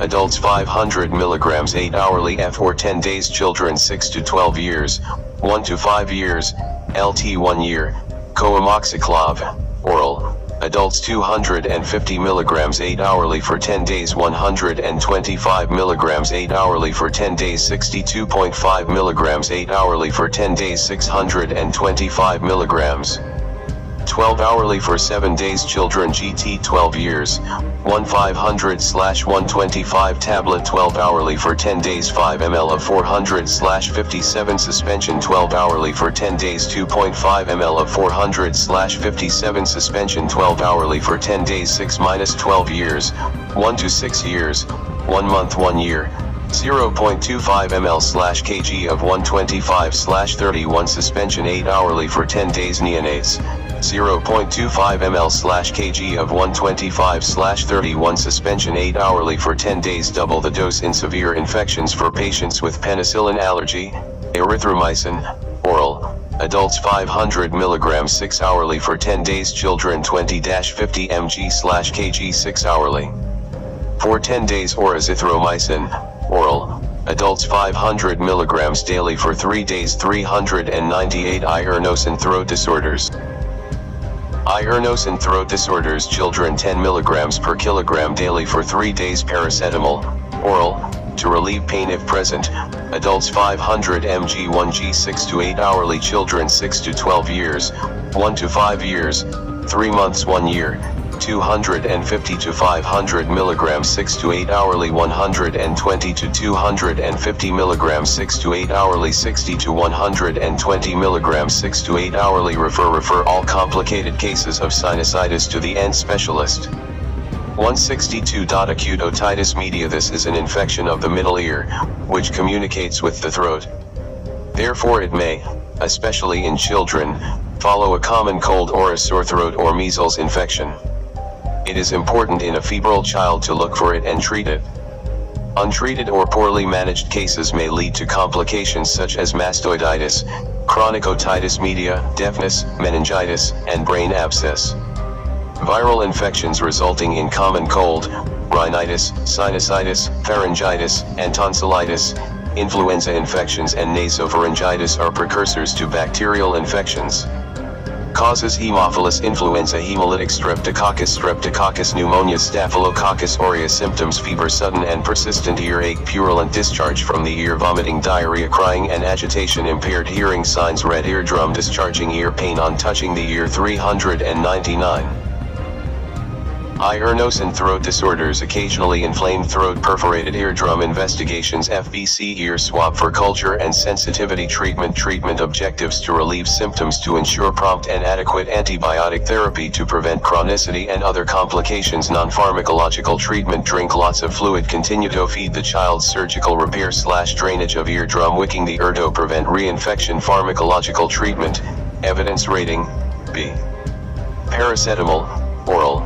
Adults 500 mg 1g 6 to 8 hourly. Children 6 to 12 years, 1 to 5 years, 3 months 1 year, 250 to 500 mg 6 to 8 hourly. 120 to 250 mg 6 to 8 hourly. 60 to 120 mg 6 to 8 hourly. Amoxicillin, oral. Adults 500 mg 8 hourly for 10 days. Children 6 to 12 years, 1 to 5 years, LT 1 year, or co-amoxiclav, oral. Adults 250 mg 8 hourly for 10 days. 125 mg 8 hourly for 10 days. 62.5 mg 8 hourly for 10 days. 625 mg 1 hourly for 7 days. Children GT 12 years, 500/125 tablet 12 hourly for 10 days. 400. Ear, nose and throat disorders. 6-12 years, 5 ml of 400/57 suspension 12 hourly for 10 days. 2.5 ml of 400/57 suspension 12 hourly for 10 days. 1 to 6 years, 1 month 1 year. 0.25 ml/kg of 125/31 suspension 8 hourly for 10 days. Neonates, 0.25 ml/kg of 125/31 suspension 8 hourly for 10 days. Double the dose in severe infections if allergic to penicillin. Erythromycin, oral.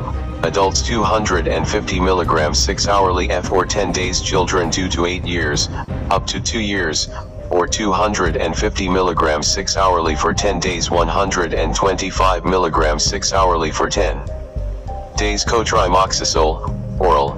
Adults 960 mg 12 hourly for 7 days. Children 6 to 12 years, 6 months 5 years, 480 mg 12 hourly for 7 days. 240 mg 12 hourly for 7 days. 6 weeks 5 months, 120 mg 12 hourly for 7 days. Note: reassess after 5 days.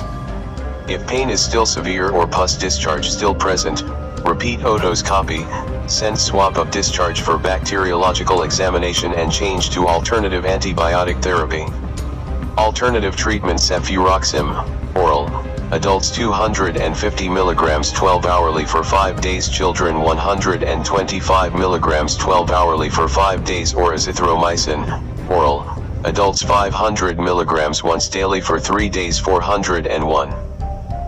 Ear, nose and throat disorders. Children 10 mg per kilogram once daily for 3 days. Refer patient to end specialist if there is no response after 10 days of treatment. 163. Chronic otitis media. This is a chronic infection of the middle ear with perforation of the tympanic membrane and pus discharging from the ear for more than 2 weeks. There is usually no fever and pain. Acute reinfection associated with fever and pain is usually related to an obstruction to drainage through the perforated drum with secondary infection by streptococci, pneumococci, or gram-negative organisms. A chronically draining ear can only heal if it is dry. Drying the ear is time-consuming for both the health worker and the mother, but it is the only effective measure. Causes complication of acute otitis media. Secondary bacterial infection Pseudomonas aeruginosa, Proteus vulgaris pneumococci. Symptoms: chronic ear discharge, odor-OE, hearing gloss. Investigations: ear swab for culture and sensitivity. Treatment objectives: to keep the ear dry. To treat any acute exacerbations. Note: do not prescribe antibiotics if the eardrum has been ruptured for more than 2 weeks, as secondary infection with multiple organisms usually occurs. This makes oral antibiotic therapy much less effective. 402. Ear, nose and throat disorders. Non-pharmacological treatment: frequent wicking to keep ear dry at least 4 times a day. Roll a piece of clean absorbent gauze into a wick and insert carefully into the child's ear. Leave for 1 minute, then remove and replace with a clean wick. If bleeding occurs, drying the ear should be stopped temporarily. Nothing should be left in the ear between wicking. Avoid swimming or getting the inside of the ear wet. Reassess weekly to ensure that the mother is drying the ear correctly. Check for mastoiditis. Pharmacological treatment, evidence rating, C. If acute reinfection occurs, give treatment as for acute otitis media. Refer all chronically discharging ears to the end specialist. 164. Epistaxis. This is a symptom which refers to bleeding from the nose. Causes: picking of the nose, especially when there is an upper respiratory tract infection. Trauma: nasopharyngeal neoplasms. Hypertension. Bleeding disorders: atrophic rhinitis. Investigations: FBC sickling coagulation. Screen. Note: if the epistaxis is due to nose picking or nasal infection, then investigations are not necessary. 403. Ear, nose and throat disorders. Treatment objective: to stop epistaxis, to prevent recurrence, to detect shock and replace blood if necessary. Non-pharmacological treatment: sit patient up and flex head to prevent blood running down throat. Pinch soft side of nose for 10 minutes. Patient must breathe through mouth. Apply ice pack to nose. Pharmacological treatment, evidence rating, C. Adrenaline on cotton wool, topical, as nose pack, 1:1000 solutions if bleeding persists. B. Anterior nares should be packed with sterile liquid paraffin on ribbon gauze, as nose pack. Refer patients with recurrent or severe epistaxis, epistaxis which cannot be arrested, and epistaxis suspected to be due to causes other than nose picking or nasal infection, to the end specialist. 404. Chapter 22. Oral and dental conditions. 165. Gingivitis and stomatitis. These are inflammatory conditions involving the gums and mucosa of the oral cavity. Causes: bacterial, from poor oral hygiene. Viral, e.g. herpes simplex, measles. Vitamin deficiency. Chemicals. Allergic reactions. Symptoms: sore mouth, bleeding gums especially after brushing, pain while swallowing, cracks at the corners of the mouth, poor appetite, nausea. Signs: hyperemic buccal mucosa and gums. There may be ulcers present. Investigations: FBC mouth swab. Treatment objectives: to relieve pain and inflammation. Non-pharmacological treatment: clean the mouth with gauze soaked in saline especially after eating. Frequent mouth rinse with saline especially after each meal. Advise the patient or the mother of the child on a good diet. Keep good oral hygiene by brushing teeth at least twice daily. 405. Oral and dental conditions. If calculus already present, refer to a dental hygienist for scaling and polishing of the teeth. Pharmacological treatment, evidence rating, C. If the ulcers look infected, amoxicillin, oral, adults 500 mg 8 hourly for 5 days, children 6 to 12 years, 1 to 5 years, LT 1 year, and metronidazole, oral, adults 250 mg 8 hourly for 5 days, 125 mg 8 hourly for 5 days, 62.5 mg 8 hourly for 5 days, 400 mg 8 hourly for 5 days. Children 7 to 10 years, 3 to 7 years, 1 to 3 years, or coamoxiclav, oral, Adults 200 mg 8 hourly for 5 days, 100 mg 8 hourly for 5 days, 50 mg 8 hourly for 5 days, 625 mg 1-2 hourly for 7 days. Children GT 12 years, 6-12 years, 1/500/125 tablet 12 hourly for 7 days, 5 ml of 400/57 suspension 12 hourly for 7 days, 2.5 ml of 400/57 suspension 12 hourly for 7 days, 0.25 ml/kg of 125/31 suspension 1 to 6 years, 1 month 1 year, 8 hourly for 7 days. Neonates, 0.25 ml/kg of 125/31 suspension 8 hourly for 7 days. Refer extensive and ulcerative gingivitis to a dental specialist. 166. Dental caries in otherwise healthy individuals. Dental caries, i.e. holes occurring in any tooth, are entirely preventable. 406. Oral and dental conditions causes poor oral/dental hygiene. Symptoms usually asymptomatic. Toothache precipitated by hot, cold, or sweet foods or drinks. Pain may be intermittent or severe, sharp and constant if the nerve endings are exposed. Signs: a hole or black spot may be visible on any surface of a tooth. Tenderness on percussion of the affected tooth. Treatment objectives: to relieve pain, to fill cavities, to educate on good dental hygiene. Non-pharmacological treatment: regular dental reviews, regular cleaning of teeth especially after eating. Pharmacological treatment: evidence rating: C. Paracetamol, oral.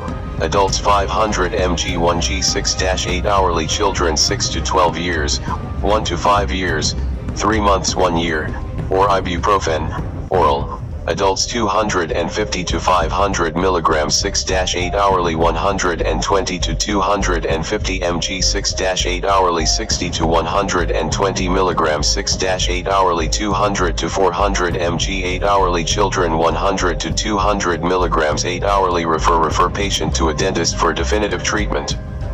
407. Oral and dental conditions. 167. Dental abscess. In this condition there is a collection of pus around the affected tooth, which may spread into the surrounding tissue.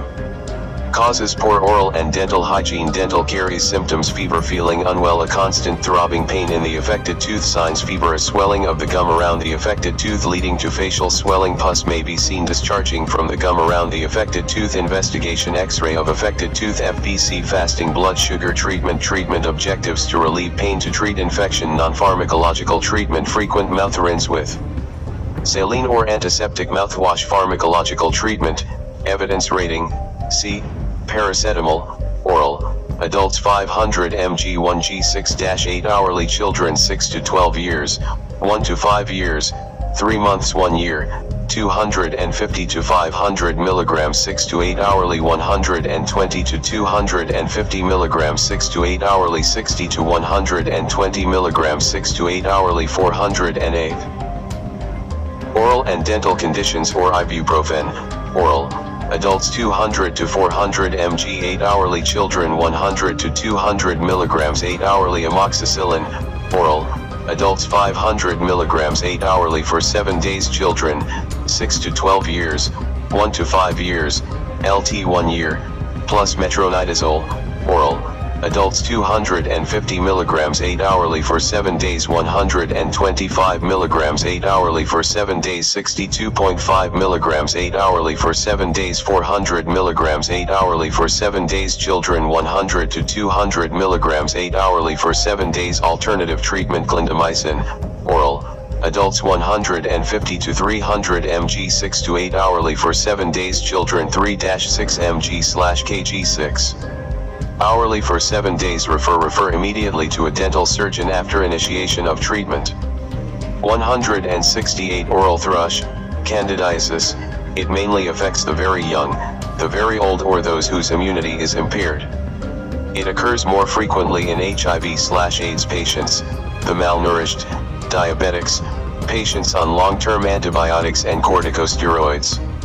Cause: Candida albicans. Symptoms: white patches in the mouth, burning sensation in the mouth. 409. Oral and dental conditions. Difficulties in swallowing. Breastfed babies may refuse to suck. Signs: white patches in the mouth. Investigations: FBC, fasting blood glucose. HIV status if indicated. Treatment objectives: to eradicate infection, to identify and treat any underlying condition. Non-pharmacological treatment: oral hygiene and toileting. Pharmacological treatment. Evidence rating: B. Nistadin oral, as a suspension, adults 100,000 units 6 HORLY after food for 14 days. Children 100,000 units 6 HORLY after each feed for at least 10 days. Make sure it is spread well in the mouth. Alternative treatment: miconazole, oral, as a gel, adults and children 2.5 ml smeared on the oral mucosa. Refer if there is suspicion of an underlying illness, e.g. diabetes. Immunosuppression. 410. Chapter 23. Disorder: soft musculoskeletal system. 169. Low back pain. Low back pain is a common presenting complaint, especially among the elderly. It may be a mild, transient symptom or chronic and disabling complaint. There are many causes of low back pain, several of which can be determined with reasonable accuracy from a good clinical history and physical examination. In some patients, however, no cause will be found, and these people are described as having nonspecific back pain. Acute ligamentous sprain, lesions and muscular strain are usually self-limiting. Whereas most back pain may not represent serious problems, clinical features that may suggest that the back pain may be serious include recent onset, weight loss, anemia, localized pain in the dorsal spine, fever, and symptoms elsewhere, e.g. chronic cough. Some back pain may be psychogenic. In such cases, management is by reassurance and treatment of depression if appropriate. Mild analgesics may be prescribed, however, addictive medications, e.g. narcotic analgesics, must be avoided. Physical therapy may be helpful. Causes: acute ligamentous sprain, lesions, muscular strain, chronic osteoarthritis, back strain due to poor posture worsened by mechanical factors like overuse, obesity, and pregnancy. A protruding or ruptured intervertebral disc, traumatic ligament rupture or muscle tear fracture, infection, e.g. tuberculosis or septic discitis, malignancy, e.g. metastases, multiple myeloma or spinal tumor, prostatic carcinoma, congenital abnormalities, e.g. abnormal intervertebral facets, sacralization of L5 transverse process, spondylolisthesis, i.e. slipping forward of a vertebra upon the one below, narrowed spinal canal from spinal stenosis. Psychogenic pain. The back is a common site of psychogenic pain. Inconsistent historical and physical findings on sequential examination may make one suspicious of this diagnosis. Fibromyalgia, connective tissue diseases. 411. Disorders of the musculoskeletal system: inflammatory, mechanical onset, gradual, sudden, worst pain in the morning, in the evening, morning stiffness present, absent effect of exercise, relieves pain, aggravates pain symptoms. Back pain table 22:1. Points of distinction between inflammatory and mechanical back pain. Signs: pallor, localized pain in the dorsal spine. Investigations: FBC, sickling, ESR, plane spine X-rays. Treatment objectives: to relieve pain, to relieve muscle spasm if present, to identify underlying cause and manage appropriately. Non-pharmacological treatment: acute back pain, bed rest on a firm mattress, in a comfortable position with hips and knees flexed, to relieve muscle spasm. Local heat and massage. Weight reduction in the obese. Chronic back pain: weight reduction in the obese, improve muscle tone and strength through physiotherapy, improve posture. Surgical procedures depending on the cause, e.g. in disc disease or spinal stenosis. 412. Disorders of the musculoskeletal system. Pharmacological treatment. Evidence rating: B. For mild pain, ibuprofen, oral, 400 mg 8 hourly. For severe pain, diclofenac, IM, 75 mg 12 hourly by deep IM injection, or diclofenac slow release, oral, 75 mg 12 hourly, or diclofenac, rectal, or orally, 50 mg 8 hourly. Chronic pain analgesics are given for pain as above. Avoid narcotic analgesics. Refer patients not responding to initial treatment or who have systemic symptoms to an orthopedic specialist. 170. Osteoarthritis. This is a degenerative joint disease that damages the articular cartilage, leading to reactive new bone formation. Weight-bearing joints, hips, knees, cervical and lumbar spine and the metacarpophalangeal and distal interphalangeal joints of the hands are commonly affected. Osteoarthritis is more common in females than males. Causes: aging, trauma, obesity. Symptoms: pain at initiation of exercise, walking, morning stiffness which improves with exercise, diminution of joint movement. Signs: crepitus on moving affected joint, Heberton's nodes and deformed joints in the hands, joint swelling, warmth, and effusions, knee especially. 413. Disorders of the musculoskeletal system. Osteoarthritis of cervical and lumbar spine may lead to muscle weakness in hands and legs respectively. Myelopathy. Investigations: FBC ESR, mildly elevated X-ray of affected joints, narrowing and irregularity of the joint space. Treatment objectives: to relieve pain, to prevent and manage deformities, to educate patient. Non-pharmacological treatment: encourage weight reduction if obese or overweight, increase physical activity. Specific exercise, physiotherapy, weight supports, crutches, walking sticks or frames. Pharmacological treatment, evidence rating, C. Ibuprofen, oral, 200 to 400 mg 8 hourly, or diclofenac sustained release/retard, oral, 75 mg 12 hourly, or diclofenac suppository, 100 mg 12 hourly. No topical NSAID therapy, e.g. diclofenac gel, gives relief when used in the short term. IDS best used for short periods, 2 to 3 weeks, during flare UPS in the disease. Long-term use of oral NSAIDs, e.g. ibuprofen and diclofenac, increases the risk of peptic ulcer disease. A proton pump inhibitor, e.g. omeprazole, or H2 blocker, e.g. ranitidine, should be given if treatment is going to exceed 2 weeks. A proton pump inhibitor, e.g. omeprazole, or H2 blocker, e.g. ranitidine, should be given if treatment is going to exceed 2 weeks. Patients with heart failure and chronic kidney disease should not be given NSAIDs. Instead, they should have alternatives such as paracetamol 1g 8 hourly or tramadol 50 mg 8 hourly. Omeprazole, oral, 20 mg at night daily, or ranitidine, oral, 300 mg at night daily. 414. Disorders of the musculoskeletal system. Refer severe cases to an orthopedic specialist for long-term management. Also refer other complications such as lumbar spinal stenosis, cervical spondylosis, and nerve compression for specialist management. 171. Rheumatoid arthritis. This is a chronic systemic autoimmune inflammatory disease characterized mainly by symmetrical inflammation of the synovial tissue of joints, resulting in destruction of the joints and periarticular tissues. It occurs more commonly in young and middle-aged women. The symptoms fluctuate widely with periods of remission and exacerbation. Other organs such as the lungs, kidneys, eyes, and the hematopoietic system may occasionally be affected. Rheumatoid arthritis should be treated as early as possible with disease-modifying anti-rheumatic drugs, DMARDs, to control symptoms and delay disease progression. Causes: autoimmune disease symptoms: pain and swelling in small joints of the hands and wrists for several weeks, morning joint stiffness, fever, weight loss, lethargy, depression, polymyalgia, systemic illness with muscle pain, minimal joint involvement and explosive overnight joint pain. Signs: spindle-shaped fingers, often symmetrical limitation of small joint movement, joint deformities, e.g. ulnar deviation at wrists, finger deformities, carpal tunnel syndrome, synovitis, swelling and tenderness over joints. Anemia, normocytic, normochromic in character. Rheumatoid nodules, muscle wasting around affected joints if long-standing. Dry eyes, peripheral sensory neuropathy. 415. Disorders of the musculoskeletal system. Depression, cardiac and pulmonary involvement. Investigations: rheumatoid factor antinuclear antibodies, ANA, FBC ESR, X-ray of affected joints. Treatment objectives: to reduce pain, swelling and stiffness, to prevent deformities, to delay disease progression and onset of long-term complications. Non-pharmacological treatment: rest of affected joints, physiotherapy. Pharmacological treatment, evidence level, B. Diclofenac, oral, 50 mg 8 hourly or as required, or diclofenac sustained release/retard, oral, 75 or 100 mg 12 hourly, or as required, or diclofenac suppositories, 100 mg 12 hourly, or as required, no more than twice in a day.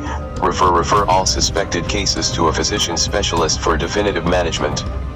172. Juvenile rheumatoid arthritis. Rheumatoid arthritis in children may present in one of three forms: systemic onset arthritis, Still's disease, polyarticular onset arthritis. Rheumatoid factor negative, rheumatoid factor positive. 416. Disorders of the musculoskeletal system. Polyarticular onset arthritis causes autoimmune disease. Systemic onset arthritis. This may occur at any age, mostly at 2 to 4 years old. It may also occur in young adults, early 20s.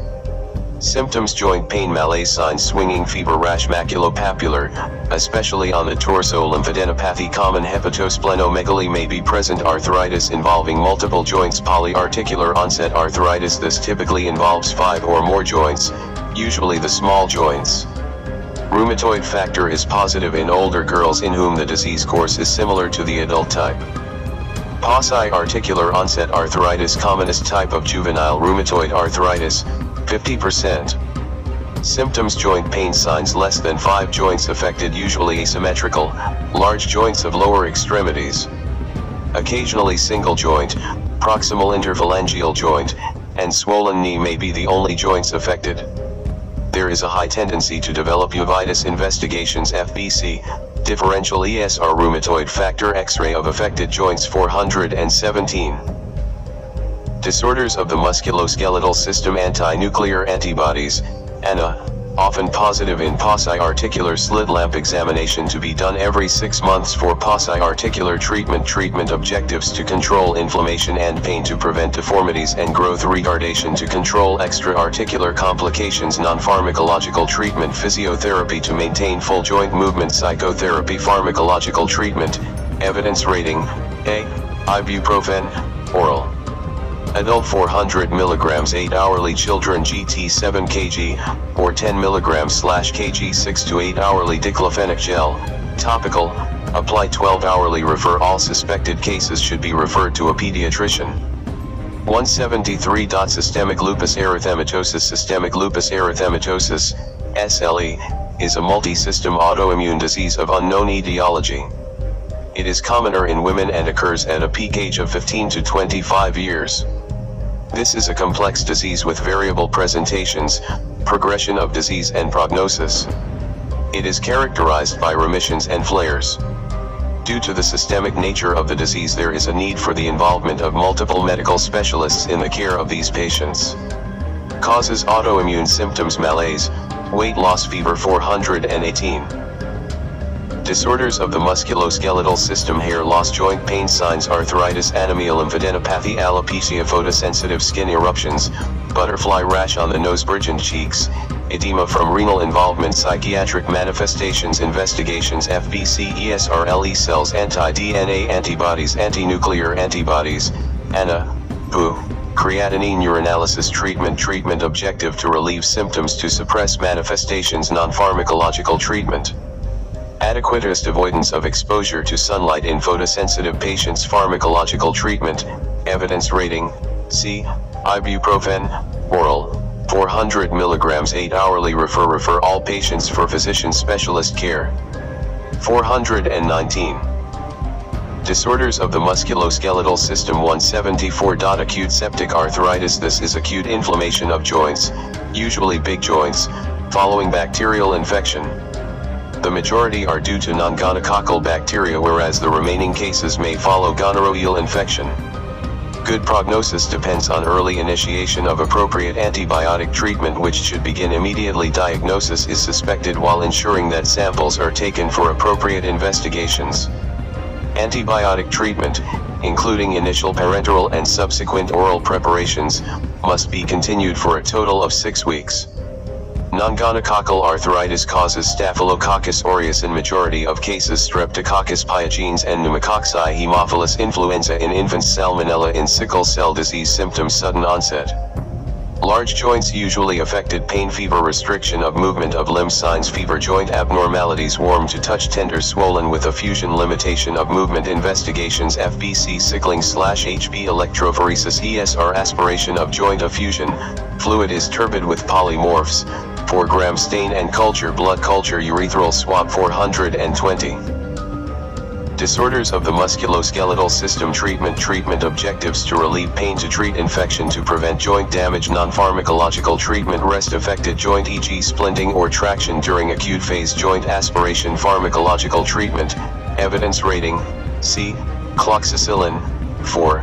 Adults 500 mg 6 hourly for up to 2 weeks. Children 5 to 12 years, 1-5 years, GT 1 year, followed by flucloxacillin, oral. Adults 250 mg 6 hourly, 125 mg 6 hourly, 62.5 mg 6 hourly, 500 mg 6 hourly. Children 5 to 12 years, 1 to 5 years, GT 1 year. Alternative treatment: clindamycin, 4/oral. Adults 150 to 300 mg 6 to 8 hourly. Children 250 mg 6 hourly, 125 mg 6 hourly, 62.5 mg 6 hourly, 3 to 6 mg/kg 6 hourly. In children with sickle cell disease and suspected salmonella infection, add ciprofloxacin, oral, 10 mg per kilogram. 12 hourly. Paracetamol, oral. Adults 500 mg 1g 6 to 8 hourly, 421. Disorders of the musculoskeletal system. Children 10 mg per kilogram 6 to 8 hourly, or ibuprofen, oral. Adults 400 mg 8 hourly. Children 10 mg per kilogram 8 hourly. Refer patients with large or loculated effusions to specialist for joint aspiration. Gonococcal arthritis. In gonococcal arthritis, joint involvement may be asymmetrical and polyarticular. The symptoms and signs are similar to those of non-gonococcal arthritis. Additional features include rash, macular, vesicular or pustular, tenosynovitis, and urethral discharge. Causes: Neisseria gonorrhoeae. Investigations: culture of urethral discharge, skin, or genital lesions. Treatment objectives: to relieve pain, to treat infection, to prevent joint damage. Non-pharmacological treatment: rest the affected joint, e.g. by splinting or traction during the acute phase joint aspiration. Pharmacological treatment. Evidence rating: C. Ciprofloxacin, oral. Adult 500 mg 12 hourly for 14 to 21 days, 422. Disorders of the musculoskeletal system or SFOHAC-SIM. 4. Adult 1g 12 HORLY. Children 50 to 75 mg/kg 12 hourly. Neonates 25 mg per kilogram 12 hourly. Note: because of high prevalence of coexistent chlamydia infection, concomitant therapy with oral doxycycline 100 mg 12 hourly should be provided for 10 to 14 days. Refer to appropriate specialist if not responding to treatment. 175. Osteomyelitis. This is infection of bone. It is a blood-borne infection from a septic focus or following trauma. However, direct infection of the bone may also occur in fractured bones that communicate with the exterior, i.e. compound fractures. It may be acute or chronic. It is common in children and individuals with sickle cell disease.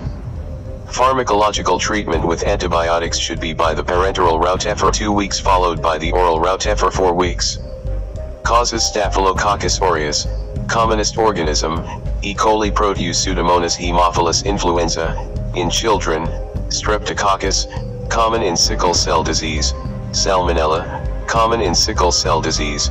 Symptoms: high fever, GT 38 degrees C. Pain in the affected part, unwillingness to move the affected part. 423. Disorders of the musculoskeletal system. Signs: limited voluntary movement of affected part, local swelling, warmth, and tenderness, definite fluctuant abscess over a bone, anemia especially in patients with sickle cell disease. Investigations: FBC, ESR X-ray of the affected bone, may be normal initially, but new bone formation in the line of the elevated periosteum is seen after 10 to 14 days of onset. Blood culture or pus for culture if possible. Treatment objectives: to relieve pain, to eradicate infection, to prevent complications, e.g. pathological fractures, chronic osteomyelitis. Non-pharmacological treatment: splinting of affected limb in plaster of Paris, POP, backslab or other suitable splint, tepid sponging surgery where indicated. Pharmacological treatment. Evidence rating: C. For fluids and blood transfusion if indicated. Paracetamol, oral. Adults 500 mg 1g 6-8 hourly. Children 6 to 12 years, 1 to 5 years, 3 months 1 year, 250 to 500 mg 6-8 hourly. 120 to 250 mg 6-8 hourly. 60 to 120 mg 6-8 hourly cloxacillin. 4. Adults 250 to 500 mg 6 hourly. Children 6 to 12 years, 250 to 500 mg 6 hourly. 424. Disorders of the musculoskeletal system 1 to 5 years, LT 1 year. Alternative treatment clindamycin, oral, IM or 4. Adults 150 to 300 mg 6 hourly. Children in sickle cell disease patients 125 to 250 mg 6 hourly. 62.5 mg 6 hourly. 3 to 6 mg/kg 6 hourly. Add ciprofloxacin. 4. Adults 200 to 400 mg 12 hourly. Children 5 to 18 years, 1 month minus 5 years, or 10 mg per kilogram, maximum 400 mg, 8 hourly. 4-8 mg/kg 12 hourly. Ciprofloxacin, oral. Adults 500 to 750 mg 12 hourly. Children 10 mg per kilogram 12 hourly. Refer patients with the following problems to an orthopedic surgeon. Patients not responding to treatment, persistent fever and pain after 2 days, fluctuant abscess that requires drainage, complications e.g. pathological fracture, chronic osteomyelitis. 425. Chapter 24 Trauma and Injuries 176. Wounds. A wound is a break in the skin, usually caused by injury. It may bleed, may be contaminated with dirt and other foreign matter, and may be associated with broken bones. It may be small or large and may be deep or superficial. It may become infected and the infection may spread. Causes: mechanical agents e.g. cuts from cutlass or knife, gunshot, accidents, burns. Chemical agents e.g. strong acids or alkalis, other corrosive chemicals. Wounds may follow snake or insect bites, animal or human bites. Symptoms: local pain, bleeding, discharge of pus if infected. Pus may be offensive. Signs: local swelling and tenderness. Look for other injuries, example head, chest, abdomen, bone, nerves. Determine the physical characteristics of the wound e.g. site, size, shape and depth. Investigations: HB if patient has blood group and cross-match blood if indicated. X-ray of injured part may be required. Wound swab for culture and sensitivity if wound is infected. Treatment objectives: to control bleeding, to relieve pain, to prevent or treat infection, to protect against tetanus, to promote wound healing. Non-pharmacological treatment: apply sterile pressure dressing to bleeding site and raise the injured part to control bleeding. 426. Trauma and injuries. A tourniquet may be applied if bleeding is profuse and cannot be controlled by pressure. If a bleeding vessel can be identified, it should be ligated. Bleeding from a tooth socket: put a small piece of sterile gauze in the socket and ask the patient to bite on it. Pharmacological treatment: evidence rating, C. Tetanus prophylaxis for all potentially contaminated wounds, followed by booster doses of tetanus toxoid as appropriate, see section on immunization. Paracetamol, oral. Adults 500 mg 1g 6 to 8 hourly. Children 6 to 12 years, 1 to 5 years, 3 months 1 year, 250 to 500 mg 6 to 8 hourly. 120 to 250 mg 6 to 8 hourly. 60 to 120 mg 6 to 8 hourly. 4 fluids and blood transfusion as required. Note: wound management: immediate closure of wounds is good, but this is not advisable if the wound is dirty or likely to become infected, e.g. gunshot wounds, animal and human bites, and wounds over 24 hours old. They should not be sewn up. Wash hands well and wear sterile gloves. Clean the wound with antiseptic solution. Scrub dirty wounds with antiseptic solution and irrigate with dilute hydrogen peroxide and saline. If there are bits of gravel, glass, or dirt in the wound, remove them gently. Lift up all flaps of skin, clean under them, excise all dead tissue and cover the wound with sterile gauze. Anesthesia may be required. Do not use Yosol, which is both irritant and exposes patient to unnecessary borate levels. Dress infected wound as often as needed with normal saline or povidone iodine lotion. Take wound swab for culture and sensitivity test if possible and start amoxicillin, while waiting for results of wound culture. Amoxicillin, oral, adults 500 mg 8 hourly, children 6-12 years, 1 to 5 years, 1 year, 250 mg 8 hourly, 125 mg 8 hourly, 62.5 mg 8 hourly, 427. Trauma and injuries refer complicated wounds, e.g. wounds associated with fractures, division of tendons, blood vessels, and nerves. 177 Tetanus. Tetanus is a disease caused by a bacterium which produces a neurotoxin responsible for the clinical features. These bacteria live predominantly in the soil, so it is easy to get this infection whenever a break in the skin is not cleaned properly. Noise, bright light, touching the body or moving part of the body will trigger muscle spasms in tetanus. Neonatal tetanus is tetanus that affects a newborn. Infection is usually via the umbilical cord if it is not kept clean or if non-sterilized instruments or dressings are used. Cut umbilical cord with sterile instrument, clean with methylated spirit, alcohol, and leave uncovered. To prevent tetanus in patients with potentially contaminated wounds, tetanus-prone wound, provide adequate wound toileting, C-section on wounds, and also provide tetanus prophylaxis, C-section on immunization. A tetanus-prone wound is one sustained more than 6 hours before surgical treatment or any interval after puncture injury, or is contaminated by soil/manure, or shows much devitalized tissue, or is septic, or is associated with compound fractures, or contains foreign bodies. Diagnosis of tetanus is clinical, and no laboratory investigations are required. Always admit a suspected case of tetanus or neonatal tetanus. Causes: Clostridium tetani. Symptoms: baby cannot suck, constipation, spasms, stiff body. Signs: umbilicus may be infected, irritability, blue, cyanosed, tongue and lips during spasms, sardonic smile, mocking smile, lockjaw, cannot open the mouth, epistatonus, stiff arched back, rigid abdomen. 428.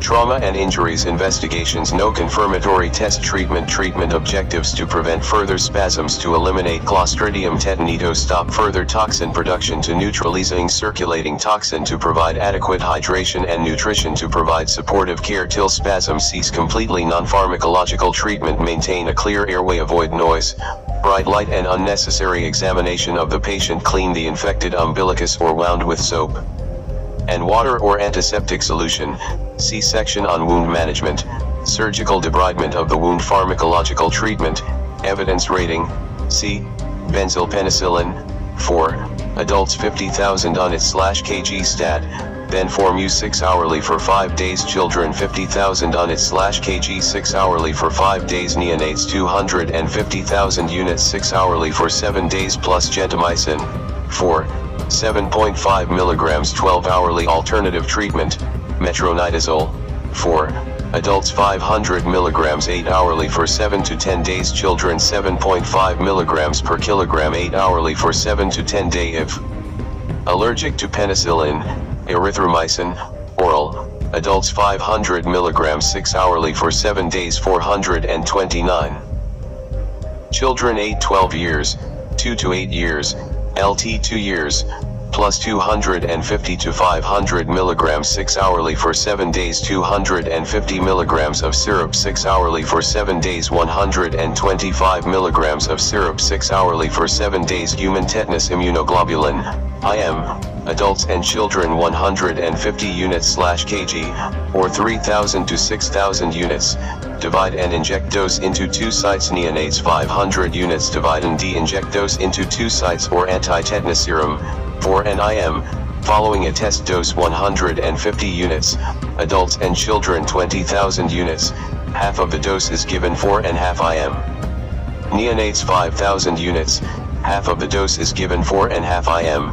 Control of spasms: adults chlorpromazine, IM, 50 mg 4 to 8 hourly plus diazepam, 4 or IM 10 mg 3 to 6 hourly when required, or phenobarbital, phenobarbital, IM, 200 mg 8 to 12 hourly. Gradually reduce sedation after about 2 weeks. Children chlorpromazine, IM or oral, via nasogastric tube, 12.5 to 25 mg 8 hourly plus phenobarbital, phenobarbital, IM or oral, via nasogastric tube, 2.5 mg per kilogram stat, then 2.5 mg per kilogram 12 hourly or diazepam, 4/IM/ nasogastric tube /suppository, 3 to 10 mg 3 to 6 hourly when required. Neonates chlorpromazine, IM or oral, via nasogastric tube, 7.5 mg 8 hourly plus phenobarbital, phenobarbitone, IM or oral, via nasogastric tube, 30 mg stat then 7.5 mg 12 hourly. 430 Trauma and injuries.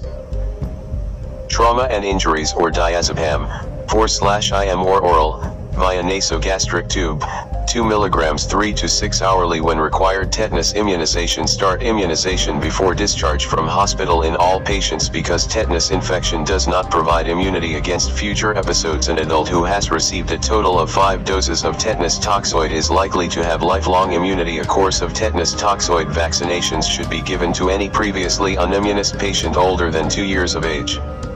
Dose, 0.5 ml, IM or deep SC, repeat at 4 weeks and 8 weeks. Primary course, if 10 or more years, 5 or more years for children below age 15 years, have elapsed since primary course or last booster, give booster dose of 0.5 ml in tetanus-prone wounds. Start the primary course in the non-immunized patient. A booster dose may be given if more than 5 years have elapsed since the last dose. Survivors of neonatal tetanus should follow the normal schedule for 5-in-1 immunization previously. Unimmunized children below the age of 2 years should receive 3 doses of 5-in-1 at intervals of 4 weeks. Tetanus immunization in pregnancy. C-section on antenatal care. Refer patients to a specialist if spasms cannot be controlled. 178. Bites and sting. Snake bite. Most snake bites are non-poisonous. Vipers are the commonest cause of poisonous snake bites in tropical Africa. Others are the cobras and water snakes. All cases of snake bites, venomous/non-venomous, should be observed for at least 6 hours. Identify the type of snake if possible. Don't rely too much on fang marks. However, multiple fang marks usually indicate a non-poisonous bite, whereas 1 or 2 fang marks suggest a poisonous bite. It is important to determine whether envenomation has occurred. The role of tourniquets and incision over the site of the bite are controversial issues and are to be avoided. 431. Trauma and injuries causes snake symptoms: pain, bleeding, swelling, fainting, dark-colored urine, headache, muscle ache, fear, loss of consciousness. Signs: poisonous snake bites, cardiovascular, hypotension, shock, cardiac arrhythmias, spontaneous systemic bleeding from bite site, mucosa, and old wounds, hematuria, dark urine from myoglobinuria and intravascular hemolysis, neuromuscular, cranial nerve paralysis, ptosis, ophthalmoplegia, slurred speech, bulbar respiratory paralysis, drooling, and inability to breathe properly, impaired consciousness, seizures, meningism, tender and stiff muscles, local effects, rapid progression of swelling to more than half a bitten limb, blistering, necrosis, and bruising, facial compartmentalization on bitten digits. Investigations note: avoid venopuncture in state of general least bleeding, FBC, BU and creatinine. 20 minutes whole blood clotting test, leave 2 to 5 ml of blood in dry test tube. Failure to clot after 20 minutes implies incoagulable blood. Serum enzymes, liver function test. 432. Trauma and injuries. Treatment objectives: to relieve pain and anxiety, to support the respiration or circulation if indicated, to counteract the spread and effect of the snake venom, to prevent secondary infection. Non-pharmacological treatment: first aid, immobilization/splinting of the affected limb. Do not move the limb that has been bitten. The more it is moved, the faster the poison spreads. Carry the person on a stretcher and tie the limb to a straight piece of wood. If ice is available, wrap pieces in cloth and place it around the bite. Clean the wound and reassure the patient. At the hospital bed rest, reassure, keep warm, assess patient's airway, breathing and circulation, ABC of resuscitation. For probable venomous bites, clean site of bite with antiseptic lotion or soap and water. Do not attempt to suck or make any incisions at the site of the bite. Leave wound open. Punctured wounds are especially likely to be infected. If the snake is identified as non-poisonous or there is absence of swelling or systemic signs after 6 hours, reassure the patient. Surgical debridement when required. Pharmacological treatment, evidence rating, B, Indication for antivenom treatment, presence of symptoms and signs of local and systemic effects of envenomation. Procedure: use polyvalent anti-snake serum, AS. Have resuscitation tray ready. Adrenaline 1000, test dose 0.2 ml, subcutaneous, to test for anaphylaxis. AS 50 to 100 ml, 5 to 10 ampoules, depending on severity, by 4 drip in 0.9% N/S or 5% dextrose over 2 to 4 hours. Monitor signs and repeat as required. Never inject antivenom into toe/finger. Monitor patient and correct. Hypovolemic shock, crystalloid/colloid/blood. 433. Trauma and injuries, defects of hemostasis, clotting factors/fresh frozen plasma/platelets. Respiratory distress, 0/intubate/ventilate. 2 anti-tetanus therapy. Tetanol, IM, 0.5 ml. Stat mild sedation. Diazepam, oral, 5 to 10 mg. Stat pain relief. Paracetamol, oral, adults 500 mg 1g 6 to 8 hourly. Children 6 to 12 years, 1 to 5 years, 3 months 1 year, or morphine, 4 IM, SC, adults 250 to 500 mg 6-8 hourly. 120 to 250 mg 6-8 hourly. 60 to 120 mg 6-8 hourly. 10 mg. Children LT 2 years 100 to 200 micrograms/kg. GT 2 years 200 micrograms/kg. Prevention of secondary infection. Amoxicillin, oral, adults 500 mg 8 hourly for 5 days. Children 6-12 years, 1 to 5 years, 1 year, 250 mg 8 hourly for 5 days. 125 mg 8 hourly for 5 days. 62.5 mg 8 hourly for 5 days. Note: corticosteroids are of little or no value during poisoning except in treating anaphylactic crisis. Refer all patients with respiratory failure, heart failure, renal failure, muscle paralysis, muscle necrosis, bleeding or intravascular hemolysis to a regional hospital for specialist care. Snake spit in the eyes. The black-necked cobra or the spitting cobra sprays its venom into the eyes of its victim. 434. Trauma and injuries. It causes irritation of the eyes and may cause conjunctivitis and even blindness if not washed away immediately. Treatment: irrigate the eye with any liquid available, water, milk, saline, etc. Instill diluted antivenom, 1 part to 5 parts of sodium chloride 0.9%. Treat as corneal abrasion with topical antibiotics. See section on eye injuries. Scorpion stings. Scorpion stings leave a single mark, and the stings are extremely painful. Symptoms: pain, swelling, signs: vomiting, abdominal pain, excessive salivation, sweating, rapid respiration. Single puncture wound treatment. Treatment objectives: to relieve pain, to maintain hydration, to reassure patient. Non-pharmacological treatment: put ice compresses on the area. Detain for observation. Give the patient plenty of fluids to drink. Pharmacological treatment. Evidence rating: C. Paracetamol, aspirin, ibuprofen, or diclofenac, oral 1% lignocaine, 2 to 5 ml for local infiltration to relieve pain. 435. Trauma and injuries. Bee and wasp stings. Majority of bee and wasp stings only produce a painful local reaction. They may occasionally cause allergic reactions which may lead to anaphylaxis with local pain, generalized urticaria, hypotension, and difficulty in breathing as a result of bronchospasm and edema of the glottis. Death may occur. Symptoms: painful local reactions, signs: swelling at site, urticaria, hypotension, difficulty in breathing, bronchospasm. Treatment objectives: to relieve pain, to manage anaphylaxis if necessary. Non-pharmacological treatment: put ice compresses on the area. Detain for observation. Give the patient plenty of fluids to drink. In the case of bee sting, remove stinger from skin by scraping. Do not pull it out. Pharmacological treatment. Evidence rating: C. Adrenaline, SC, 1:1000, 0.5 to 1 ml. Stat promethazine, IM, adults 50 mg. Stat children 12.5 to 25 mg. Stat hydrocortisone, 100 to 200 mg. Repeated 6 hours later if necessary. 4 fluids for shock. Paracetamol, oral, For pain adults 500 mg 1g 6 to 8 hourly 436. Trauma and injuries children 6 to 12 years, 1 to 5 years, 3 months 1 year, 250 to 500 mg 6-8 hourly 120 to 250 mg 6-8 hourly 60 to 120 mg 6-8 hourly. Refer patients with anaphylaxis who are not responding to treatment. Human bites, which usually occur during fights, lead to infections which, if neglected, almost invariably produce a highly destructive, necrotizing lesion contaminated by a mixture of aerobic and anaerobic organisms. A deliberately inflicted bite on the hand or elsewhere should be considered as contaminated. Symptoms: pain, swelling, bleeding, fever.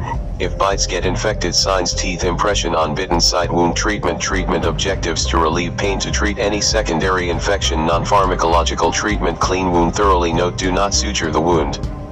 Pharmacological treatment, evidence rating: C. Tetanus prophylaxis, see section on tetanus prophylaxis.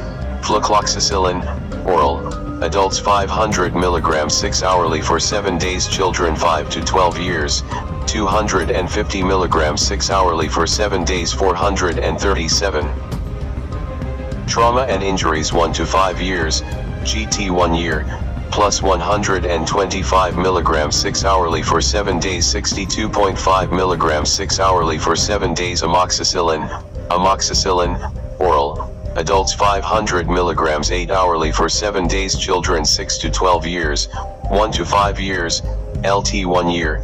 Paracetamol, oral, adults 250 mg 8 hourly for 7 days 125 mg 8 hourly for 7 days 62.5 mg 8 hourly for 7 days 500 mg 1g 6 to 8 hourly. Children 6 to 12 years, 1 to 5 years, 3 months 1 year, 250 to 500 mg 6 to 8 hourly 120 to 250 mg 6 to 8 hourly 60 to 120 mg 6 to 8 hourly. Refer if there is necrotizing. Fasciitis. Dog and other animal bites. Mammals, including dogs, may carry the rabies virus. Saliva from an infected animal contains large numbers of the rabies virus, which is inoculated through a bite, laceration, or a break in the skin. There is also risk of tetanus and other bacterial infection following the bites of any mammal. Symptoms: pain, swelling, bleeding, fever. If bites get infected, signs: teeth impression on bitten site. Wound treatment objectives: to treat laceration, to prevent rabies infection, to prevent other infections. 438. Trauma and injuries. Non-pharmacological treatment: immediate local care, wash site with soap and water all injuries of red skin, minor bites and scratches. Major bites and scratches are treated in the same way by thorough irrigation with copious amounts of saline solution or cleansing with cetrimide plus chlorhexidine solution. Pharmacological treatment, evidence rating: A. Flucloxacillin, oral, adults 500 mg 6 hourly for 7 days. Children 5 to 12 years, 1 to 5 years, GT 1 year, plus amoxicillin.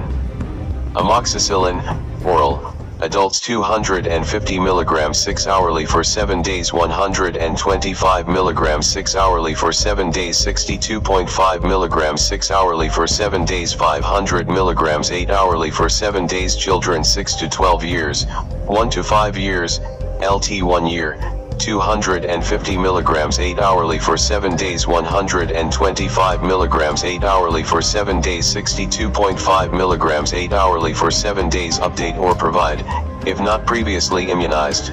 Tetanus immunization, see section on tetanus immunization. Indication for use of rabies immunoglobulin and rabies vaccine. It should be remembered that not every animal carries rabies, although the possibility should be borne in mind for every animal bite. The treatment provided is dependent on both the certainty of the presence of the rabies virus in the animal and the immunization state of the patient. Table 23-1 Indication for use of rabies immunoglobulin and rabies vaccine. Condition of animal treatment: atemiophadic during observation. Vaccination procedure: immunoglobulin administration normal, no change after 10 days. Do not vaccinate. Give first dose normal. Confirmed signs of rabies after 10 days. Initiate vaccination in patient upon first sign of rabies in animal. Give according to guidelines below. 439. Trauma and injuries table 23:1, continued indication for use of rabies immunoglobulin and rabies vaccine, strong suspicion of rabies, unconfirmed sign in animal, initiate vaccination. Stop if animal is normal on day 5, give according to guidelines. Rabies confirmed, continue vaccination regime, give according to guidelines. Rabies immediate vaccination, give according to guidelines. Rabies immunization post-exposure, patients vaccinated within last 3 years, day 0, infiltrate wound and around wound with rabies immunoglobulin 10 IU/kg body weight and rabies immunoglobulin 10 IU/kg body weight by IM injection, 1 ml rabies vaccine by IM injection * day 3, or any day up to day 7, 1 ml rabies vaccine by IM injection * patients with no vaccination or more than 3 years since vaccination, day 0, infiltrate wound and around wound with rabies immunoglobulin 10 IU/kg body weight and rabies immunoglobulin 10 IU/kg body weight by IM injection, 1 ml rabies vaccine by IM injection * days 3, 7, 14, 31 ml rabies vaccine by IM injection * note, evidence shows that when this vaccine is injected into the gluteal region there is a poor response. Always use the deltoid muscle, or in small children the anterolateral thigh, to give the IM injection of rabies vaccine. Always complete the rabies vaccine monitoring form. Check availability of treatment for the next patient. First dose of anti-rabies vaccine may be given whilst observing for presence or absence of rabies in the dog. These guidelines are prepared with respect to the use of rabies immunoglobulin of human origin and human diploid cell rabies vaccine.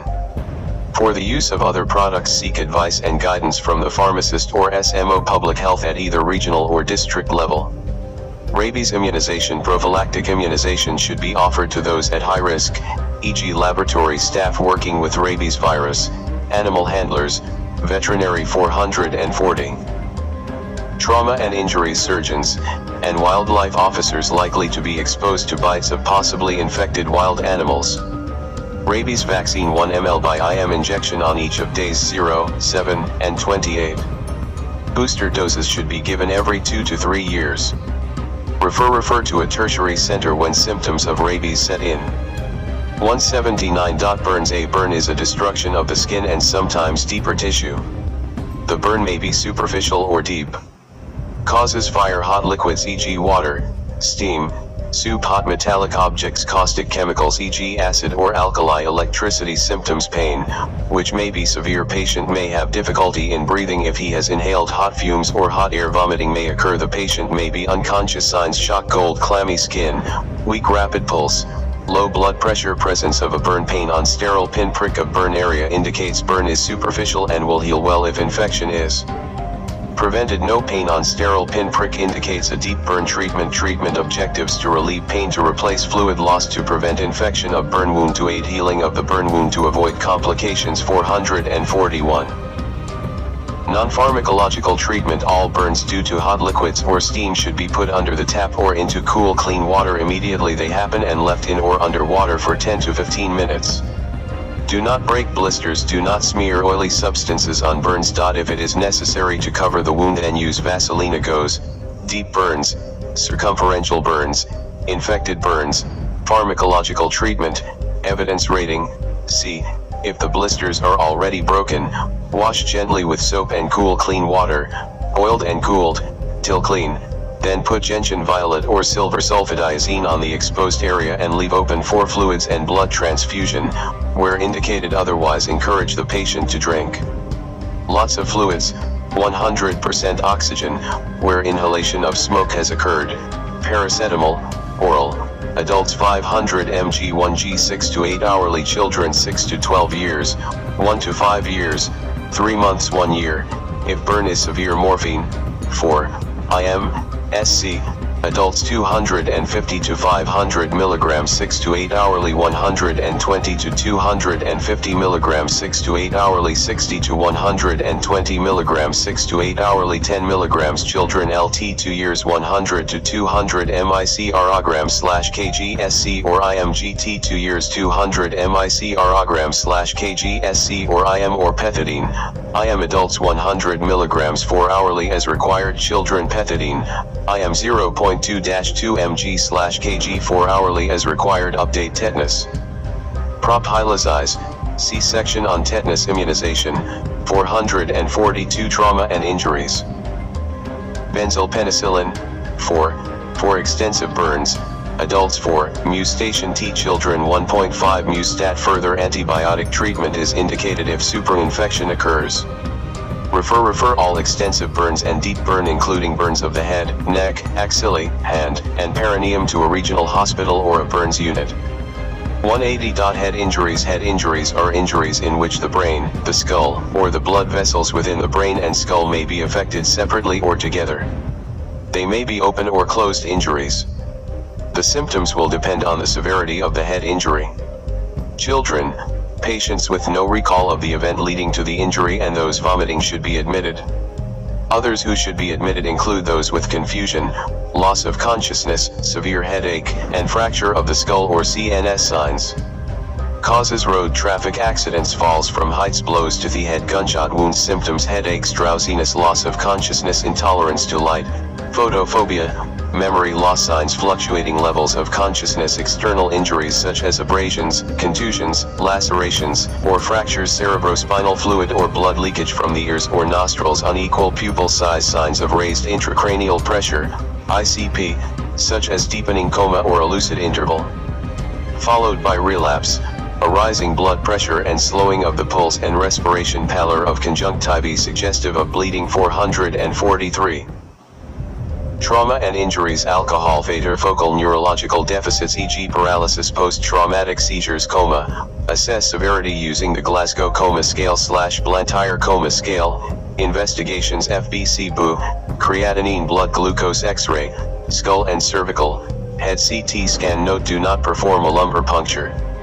Treatment objectives: to assess level of consciousness, to maintain a clear airway and assist ventilation if necessary, to monitor posture, bladder function, and feeding, to treat skull fractures and its complications. Non-pharmacological treatment: if patient is not severely injured, maintain an upright position in the unconscious patient, ensure a clear airway, suck out any secretions. Neck stabilization till cervical spine injury has been excluded, ventilate if necessary. Nurse patient on the side or semi-prone position, turn patient every 2 hours, catheterize patient, pass nasogastric tube for feeding if patient is unconscious. Do not pass nasogastric tube if there is suspected fracture of the skull base. Continuous observation of pulse, BP, level of consciousness, pupils. Pharmacological treatment, evidence rating, C, mannitol 20%, 4, may be given over 30 to 60 minutes to lower ICP, adults 1.5-2g/kg, children 0.5-1/kg. 444. Trauma and injuries. Note: steroids have demonstrated no benefits in the treatment of acute head injury. Aspirin, oral, adults 300 to 900 mg 4 to 6 hourly, children not recommended. Or paracetamol, oral, adults 500 mg 1g 6 to 8 hourly, children 6 to 12 years, 1 to 5 years, 3 months 1 year. For fracture base off skull: benzylpenicillin, 4, adults 1.2-2.4g 6 hourly, children 50 mg/kg 6 hourly. For open skull fractures: coamoxiclav, 4, adults 600 mg 8 hourly, children 25 mg per kilogram 6 hourly. 250 to 500 mg 6 to 8 hourly. 120 to 250 mg 6 to 8 hourly. 60 to 120 mg 6 to 8 hourly. Note: do not give sedatives. Refer patients with disturbance of consciousness, fractured skull, CSF, rhinorrhea, or otoroe, dilated pupil or pupils. Later releasing signs should be referred immediately to a neurosurgeon. 181. Acute abdomen. Acute abdomen is sudden onset of severe abdominal pain which may require surgical operation. Some medical conditions may present as acute abdominal pain. 445. Trauma and injuries causes inflammatory conditions e.g. appendicitis, salpingitis, cholecystitis, perforations e.g. typhoid perforation, traumatic perforation, intestinal obstruction e.g. strangulated hernia, adhesions, volvulus hemorrhage. G. Ruptured ectopic pregnancy, ruptured spleen, acute pancreatitis, colics e.g. ureteric colic, biliary or intestinal colic. Medical conditions e.g. diabetes mellitus, gastroenteritis, gastritis, malaria, pneumonia, UTI, sickle cell crises, adrenocortical crises, porphyria, nephrotic syndrome symptoms. Pain gradually increasing. Abdominal pain suggests inflammation. It is sudden in perforations and colics. Colicky. Abdominal pain and absolute constipation suggest intestinal obstruction. Anorexia, nausea, and vomiting may occur. A history of dyspepsia may point to perforated peptic ulcer. Fever, headaches, joint pains and sudden onset of abdominal pain may suggest typhoid. Perforation. Dizziness or faintness or collapse may be due to bleeding from ruptured ectopic, ruptured spleen, or liver. Vaginal discharge may suggest pelvic infection. Frequency and dysuria may suggest urinary tract infection. A past history of alcohol ingestion may suggest gastritis or acute pancreatitis. Watery mucoid blood-stained stools with abdominal colic points to dysentery. Signs of dehydration, e.g. dry tongue,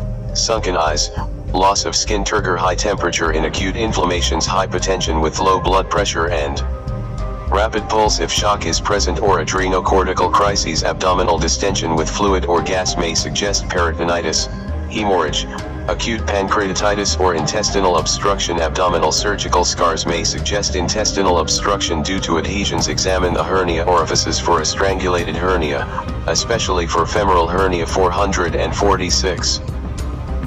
Trauma and injuries. Tenderness, rebound tenderness, and guarding suggest peritonitis due to inflammatory conditions or perforations. Absence of bowel sounds points to peritonitis and increased bowel sounds. Intestinal obstruction. Rectal and vaginal examinations will reveal tenderness in the rectovesical or rectouterine pouch. Examine the chest for basal pneumonia or myocardial infarction.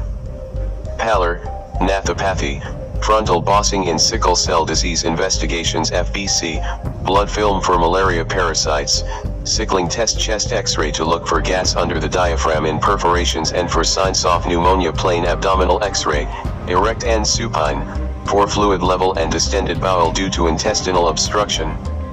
Gallstones or kidney stones may be seen. 4-quadrant abdominal tap may yield pus, bile-stained fluids from perforations or blood from bleeding ectopic or ruptured spleen or liver. Random blood glucose urine examination. BOO and creatinine treatment. Treatment objectives: to resuscitate patient, to relieve pain, to control infection if present, to treat the underlying cause. Non-pharmacological treatment. Pass nasogastric tube NASP. Irate the stomach. Monitor pulse, blood pressure and urine output. Aim at urine output of 30 to 50 ml per hour. Re-examine patient frequently if the diagnosis is uncertain. Pharmacological treatment. Evidence rating: C. Resuscitation with 4 fluids or blood transfusion. Relieve pain as soon as diagnosis is made. 447. Trauma and injuries. Pethidine, IM. Adults 50 to 100 mg 4 hourly, maximum 400 mg per day. Children 0.5-2 mg/kg. Repeat D4 hourly. Antibiotics are indicated for infectious conditions, perforations and intestinal obstruction. The following regime may be used for gut-related infections: gentamicin and metronidazole, ciprofloxacin and metronidazole, cephalosporin, with metronidazole if indicated. Gentamicin, 4 or IM. Adults and children 2.5 mg per kilogram 8 hourly. Do not give if urine output is less than 30 ml/hour. Metronidazole, 4. Adults 500 mg 8 hourly. Children 7.5 mg per kilogram 8 hourly. Ciprofloxacin, 4. Adults 200 to 400 mg 12 hourly. Infused over 30 to 60 minutes. May be added for typhoid perforation. Children, use only when benefit outweighs the risk. 5 to 12 years, LT 5 years, 10 mg per kilogram 12 hourly. 5 mg per kilogram 12 hourly. Further treatment will depend on the diagnosis. Refer patients should be referred if the diagnosis cannot be made or if surgical expertise is not available at the facility. 448. Chapter 25 General Emergencies. 182. Acute allergic reaction, anaphylaxis. An acute allergic reaction or anaphylaxis is a life-threatening but rapidly reversible condition if treated promptly. Anaphylaxis can develop within minutes of injection or ingestion of medicines or contact with trigger factors. Causes: bee or insect bites. Drugs e.g. penicillins, sulfonamides, antiseri.g. Snake serum, anti-tetanus serum. Intravenous X-ray contrast media. Vaccines. Foods like seafoods, ground nuts, etc. Symptoms: severe itching, urticarial rash, difficulty in breathing. Signs: collapse, angioedema, may have acute difficulty in breathing due to laryngeal edema and obstruction, bronchospasm with wheeze, shock with severe hypotension, facial edema, urticaria edema, tachycardia, erythema, cyanosis. Treatment objectives: to secure airways, breathing and circulation, to remove the offending cause if possible, to prevent death. Non-pharmacological treatment: resuscitation. 449. Emergencies: pharmacological treatment. Evidence rating: B. Adrenaline, IM, adults 0.5 ml, 500 micrograms, of 1:1000 solution, repeated if necessary every 10 minutes and while monitoring blood pressure and pulse. Children 0.3 ml, 300 micrograms, of 1:1000 solution, repeat as for adults. Hydrocortisone, 200 mg 6 to 8 hourly, to control any late allergic reaction that may occur. Promethazine hydrochloride, IM, 25 mg 8 to 12 hourly if wheeze develops. Give salbutamol, nebulized, adults 5 mg 6 hourly, children 2.5 mg 6 hourly, or aminophylline, 4.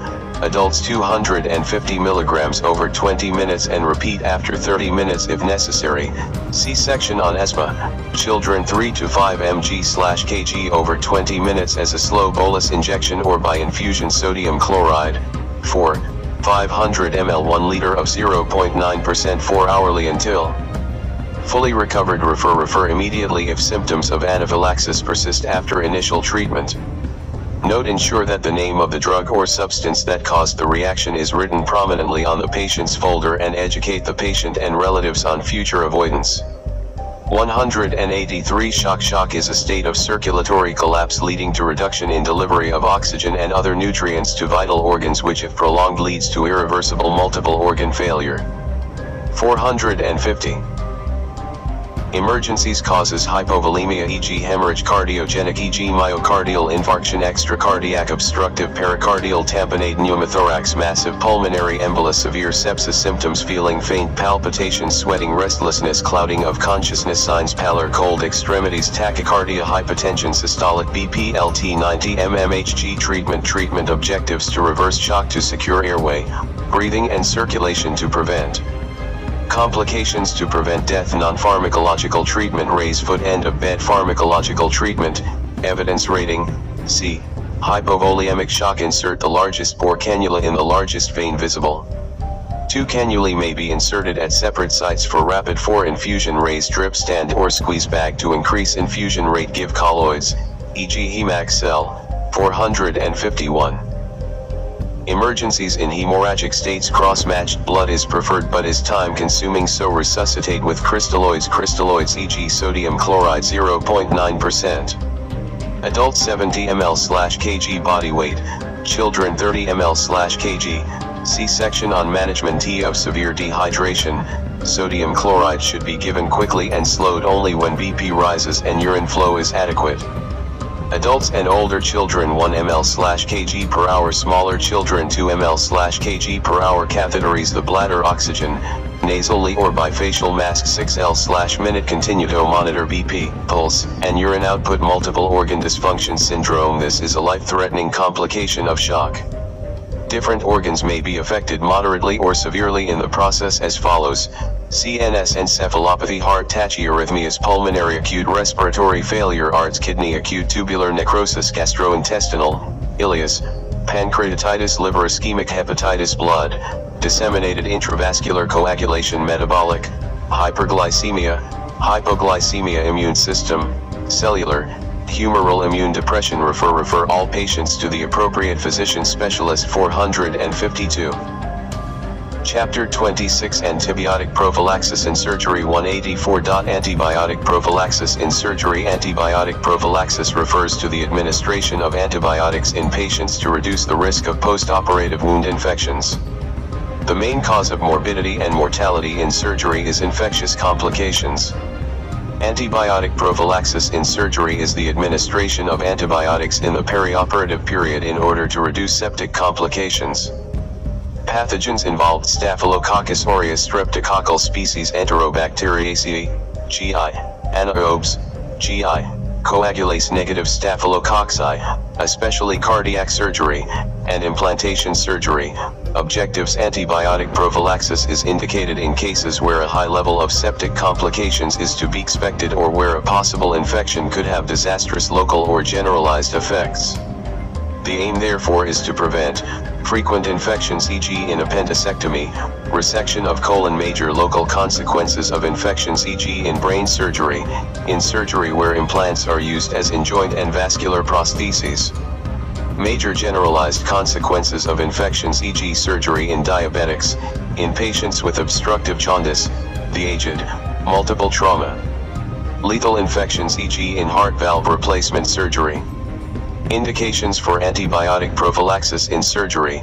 Proven indications: acute appendicitis and intestinal obstruction surgery on the colon and rectum, surgery on the biliary tract, gastroesophageal and oropharyngeal surgery for carcinoma, hysterectomy surgery in the presence of pus, patients with rheumatic heart disease, patients with congenital heart disease. Accepted indications: implantation surgery where prosthesis and other implants are used, cardiovascular surgery, cesarean. Section 453. Antibiotic prophylaxis in surgery. Possible indications: thoracic surgery, neurosurgery, surgery on the genitourinary tract, trauma surgery. Choice of antibiotic for prophylaxis: it should have antibacterial activity against the anticipated pathogens, not easily induce antimicrobial resistance, be easy to administer and absorb with high concentration at the site of infection, be easy to metabolize and excrete, have few toxic or adverse reactions, be cheap. Regimens: short course. 3. Dose. Antibiotic prophylaxis and single-dose regimens have been described. Single-dose prophylaxis is preferred, as antimicrobial resistance has not been noted. Table 25:1. Choice of antibiotic for prophylaxis: surgical procedure regimen, appendicectomy/uncomplicated appendicitis, metronidazole. 4. Adults 500 mg s single dose at induction of anesthesia. Children 7.5 mg per kilogram single dose at induction of anesthesia or metronidazole, rectally. Adults 1g1 hr before surgery. Children 125 to 250 mg 1 hour before surgery. Resection of the colon or rectum or obstructed bowel. Gentamicin. 4. 5 mg per kilogram plus metronidazole. 4. Adults 500 mg, children 7.5 mg per kilogram or metronidazole. 4. Doses same as above, plus cefuroxime. 4. 454. Antibiotic prophylaxis in surgery. Table 25:1. Continued choice of antibiotic for prophylaxis: surgical procedure regimen, resection of the colon or rectum or obstructed bowel. Adults 1.5 g, children 60 mg per kilogram as a single dose. Or ciprofloxacin. 4. Adults 200 mg 12 hourly plus metronidazole 500 mg stat. Children 5 mg/kg plus metronidazole 7.5 mg per kilogram stat. Biliary tract surgery: single dose of gentamicin or cefuroxime, same as above. Hysterectomy: single dose of metronidazole. 4. 500 mg. Dental procedures for patients with heart valve prostheses, rheumatic heart disease, septal defect, and patent ductus. Under local anesthesia: amoxicillin, oral, adults 3g 1 hour BEF or procedure. Children 6 to 12 years, 5 years, 1.5 g 750 mg. Patients with penicillin allergy or who have received more than one dose penicillin in the previous month. Clindamycin, oral, adults 600 mg. Children 5 to 10 years, LT 5 years, 300 mg 150 mg. Patients who have had previous endocarditis. Adults ampicillin. 4. 1g plus gentamicin. 4. 120 mg at induction. Then, amoxicillin, oral, 500 mg 6 hours later. Children ampicillin for 6 to 12 years, LT 5 years, 500 mg 250 mg, plus gentamicin, 4, 2 mg per kilogram, then amoxicillin, oral, 6 hours later. 6 to 12 years, LT 5 years, 250 mg 125 mg 455. Antibiotic prophylaxis in surgery table 25:1. Continued choice of antibiotic for prophylaxis surgical procedure regimen under general anesthesia, amoxicillin, 4, adults 1g at induction then amoxicillin, oral, 500 mg 6 hours later. Children 5 to 10 years, of adult dose LT 5 years, degree of adult dose if patient has a prosthetic valve or previously had endocarditis, ampicillin, 4 and gentamicin, 4. Patients who are allergic to penicillin or who have had more than a single dose of penicillin in previous month clindamycin, 4. Adults 300 mg over at least 10 minutes at induction or 15 minutes before procedure, then clindamycin oral or 4, 150 mg 6 hours later. Children 6 mg per kilogram stat, 3 mg per kilogram 6 hours later equals doses to be administered at induction of anesthesia. 456. Chapter 27 Management of Acute Pain 185. Management of acute pain. Pain is an unpleasant sensory or emotional experience associated with actual or potential tissue damage. It is a common presenting symptom in clinical practice. Many factors influence the feeling and emotion of pain, and these vary from one person to the other and in the same person from time to time. Pain can be acute or chronic. Acute pain lasts less than 3 months and is often felt in response to an easily identifiable cause such as surgery, trauma, or an acute illness. Chronic pain may begin as acute pain, but lasts or recurs over a period longer than would normally be expected for the underlying condition.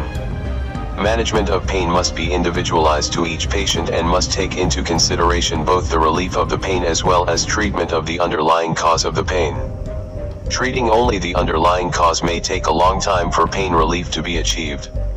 Special attention must be given and precautions taken in providing pain relief in children, pregnant women, and the elderly, as well as those with concurrent hepatic or renal disease, cognitive or behavioral disorders, and those who are opiate tolerant or have a history of substance abuse. Pain relief is usually required following the underlisted situations: post-operatively post-traumatic musculoskeletal injury, post-intervention, diagnostic and therapeutic procedures, burns, childbirth, spinal cord injury, acute headache, sickle cell crisis, myocardial infarction and other major cardiac and respiratory events, pancreatitis, colic, intestinal or ureteric, joint inflammation, trigeminal neuralgia, tic douloureuse, HIV/AIDS related conditions, treatment, objective stabilization of the patient, relief of pain, treatment of the underlying disorder. 457. Management of acute pain, non-pharmacological treatment, placing affected part in the most comfortable posture, elevation of the affected part, splinting, reassurance by and positive attitude of the healthcare worker. Pharmacological treatment, evidence rating: A.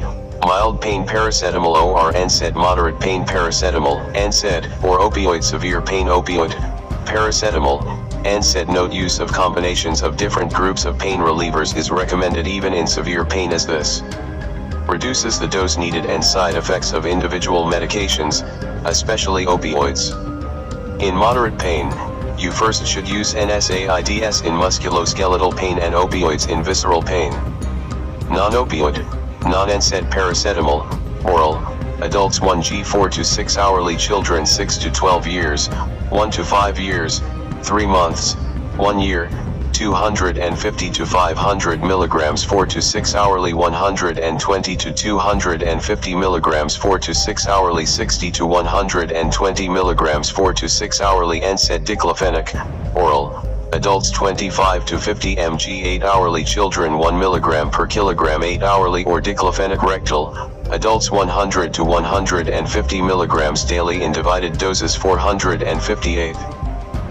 Children 1 to 2 mg/kg daily, maximum 150 mg, or ibuprofen, oral, adults 400 mg, 6 to 8 hourly, children 5 mg per kilogram 6 to 8 hourly. Opioid tramadol, oral, adults 50 to 100 mg 4 to 6 hourly, maximum 400 mg per day. Pethidine, IM, adults 25 to 100 mg, APPROX 1 mg per kilogram, 4 hourly for first 36 hours, then PRN, children 0.5-1 mg/kg 4 hourly regularly for first 36 hours, then PRN. or pethidine. For adults 25 mg repeat as necessary with caution. Morphine, IM adults 5 to 10 mg 4 hourly for first 36 hours, then PRN children 0.1 mg per kilogram 4 hourly for first 36 hours, then PRN. Or morphine, for adults 2.5 mg slowly, repeated if necessary. Management of acute pain. 459. Chapter 28 Common Malignancies. 186. Breast cancer. Breast cancer is the commonest cancer affecting women. Early detection of this cancer is possible through monthly breast self-examination, which is especially recommended for women of childbearing age, and periodic screening through clinical breast examination, 3 yearly for women below 40 years and yearly for women above 40 years, as well as mammography every 2 years for women 40 years and above. Various modalities are available for the treatment of breast cancer, which depend on the biological characteristics of the tumor, stage of disease and other patient factors.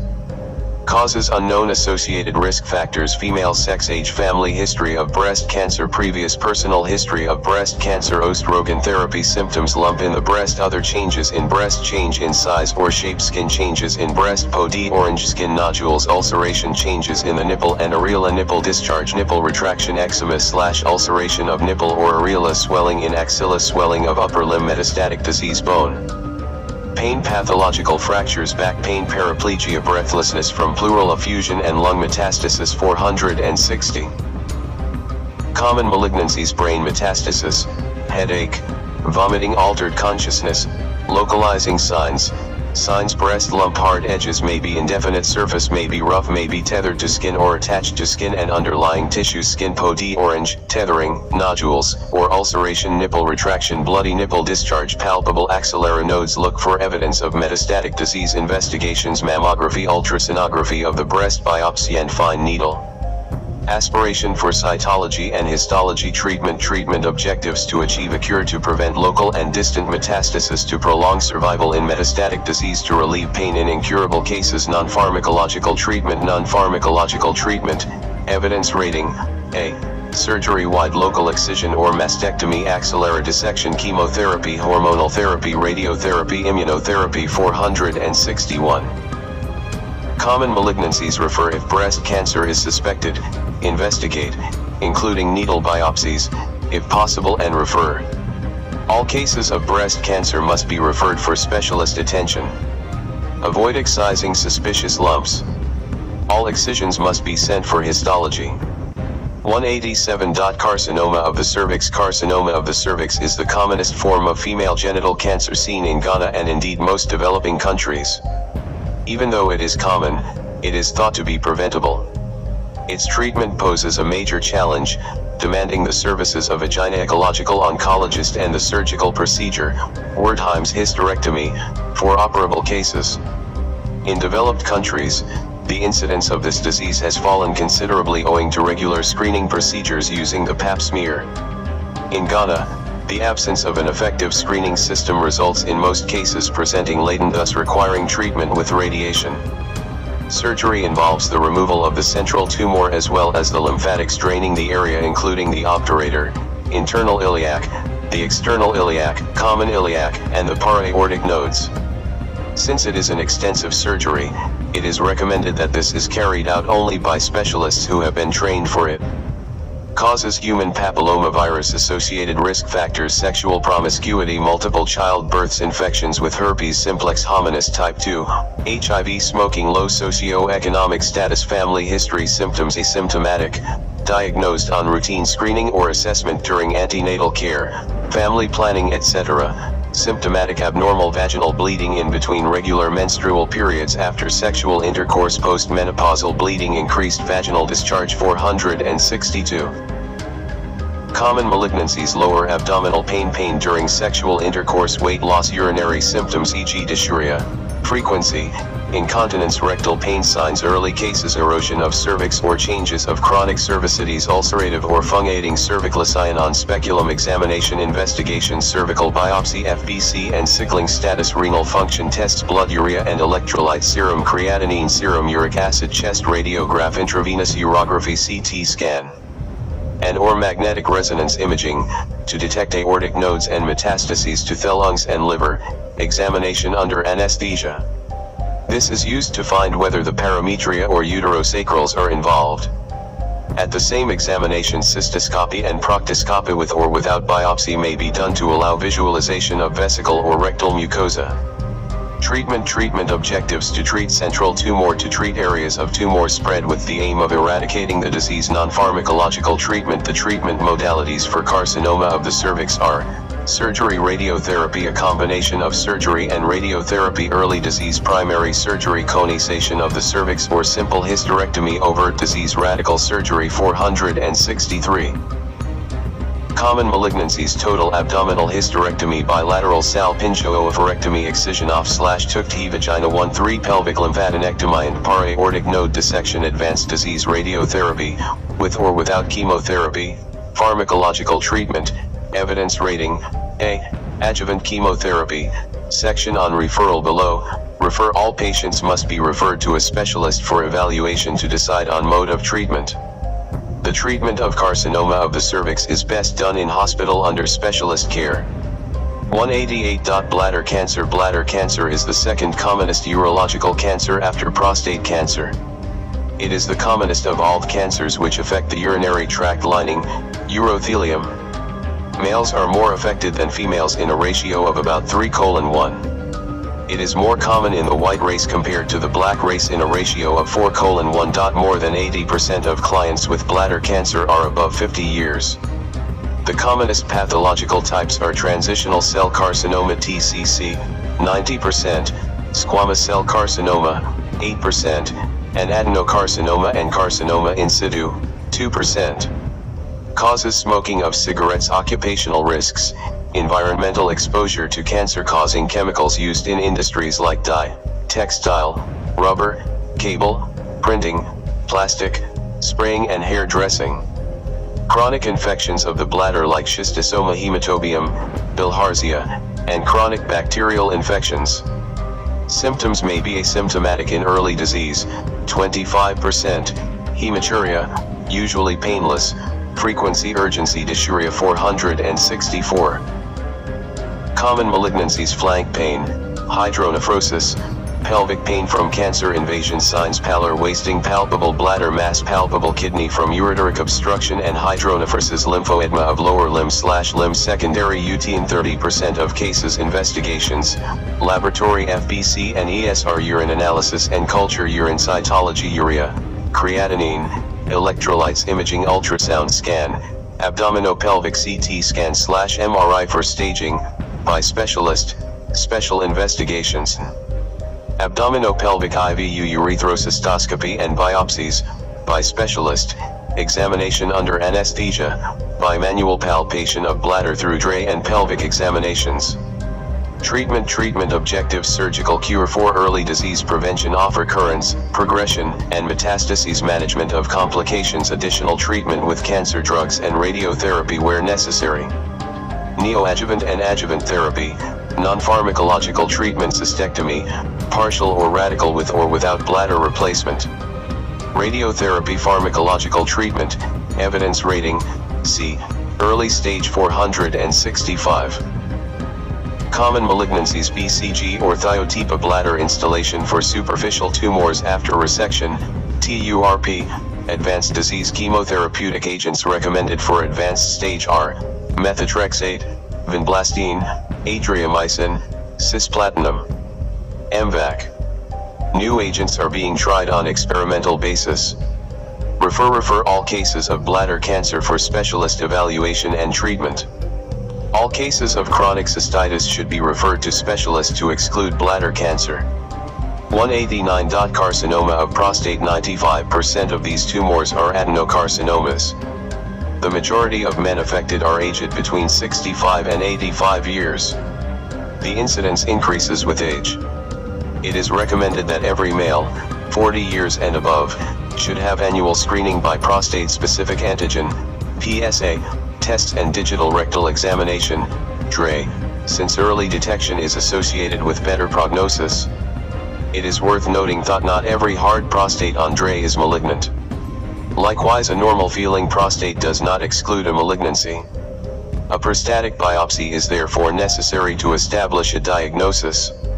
Causes: aging, functional testes, family history, race, more common in blacks, high dietary fat intake, symptoms, lower urinary tract symptoms, LUTS, retention of urine, hematuria, general debility, anorexia, weight loss, listlessness, bone pain, commonly in thuist or limbs, paralysis in the lower limbs or inability to walk. Signs: Andre. Clinical signs include hard prostate gland with an irregular surface and edges. 466. Common malignancies: obliterated median sulcus, adherent rectal mucosa, advanced or metastatic disease, anemia, uremia, wasting bone, tenderness, paraplegia, pathological fracture. Investigations: FBC, blood urea, electrolytes, and creatinine. Prostate-specific antigen, PSA, liver function tests, abdominal and pelvic ultrasound, transrectal ultrasound, truss, of the prostate, if available, transrectal needle biopsy of the prostate, truss-guided or finger-guided treatment. Treatment objectives: to relieve symptoms, to control complications, to achieve cure for early disease, to prevent local progression and metastases. Non-pharmacological treatment: urethral catheterization to relieve urinary retention where needed, radical prostatectomy or radiotherapy. Under specialist care, for early disease, surgical castration, bilateral orchidectomy. For advanced disease, pharmacological treatment. Evidence rating: A. Pharmacological treatment of carcinoma of the prostate, which involves hormonal manipulation which inhibits growth of the tumor by depriving it of androgens, is best carried out under specialist care. The common drugs used in advanced prostate cancer therapy are 467. Common malignancies: hormone ablation therapy, antiandrogens, bicalutamide, oral, 50 mg/150 mg daily, or flutamide, oral, 250 mg 8 hourly, ostrogen, stilboestrol, oral, 2 to 5 mg daily. Avoid in clients with cardiovascular diseases, LHRH analogs, goserelin, SC, preferably in the abdominal wall, 3.6 mg once every month or 10.8 mg once every 3 months, or leprolide acetate, IM, 7.5 mg once every month or 22.5 mg once every 3 months. Refer all cases to a specialist center for evaluation and management. 190. Hepatocellular carcinoma, liver cancer. Hepatocellular carcinoma, HCC, is a primary malignancy of the liver cell and must be differentiated from malignancies elsewhere that metastasize to the liver. HCC occurs more commonly in men than in women and is often diagnosed several years after establishment of the initial causative condition. The disease has a poor prognosis resulting from early metastases to the lung, portal vein, periportal lymph nodes, bone, or brain, and complications such as hepatic failure, variceal bleeding, or tumor rupture with bleeding into the peritoneum. The tumor is often resistant to chemotherapy. Current strategies to prevent or treat hepatitis B and C infections and liver cirrhosis have a potential for reducing the prevalence of HCC in the long term. Causes: alcoholic liver cirrhosis, chronic hepatitis B virus infection, chronic hepatitis C virus infection, chronic exposure to hepatic carcinogens e.g. aflatoxin. Symptoms: jaundice, itching, weight loss. 468. Common malignancies: hematemesis, abdominal distension, right upper abdominal pain. Signs: jaundice, cachexia, hepatomegaly, irregular surface, multiple nodules, may be tender, ascites brood over the liver. Investigations: LFTs, blood level of alpha-fetoprotein, abdominal ultrasound scan, chest x-ray. Treatment objectives: to relieve pain, to relieve discomfort from gross ascites, to prevent or treat hepatic encephalopathy. Non-pharmacological treatment: C-section. On hepatic encephalopathy, paracentesis for gross ascites, surgical resection or chemoembolization of small, solitary nodules, rarely the case. Pharmacological treatment: C-section. On hepatic encephalopathy, refer patients with complications to a physician specialist. Patients with small, solitary lesions may be referred to a surgical specialist. 191. Management of poisoning. Poisoning represents the harmful effects on the human body of accidental or intentional exposure to toxic amounts of any substance. The exposure can be by ingestion, inhalation, injection, through the skin, or other less common routes. The effect of poisoning may be local, systemic, or both, and may occur immediately or several hours or even days after the exposure. 469.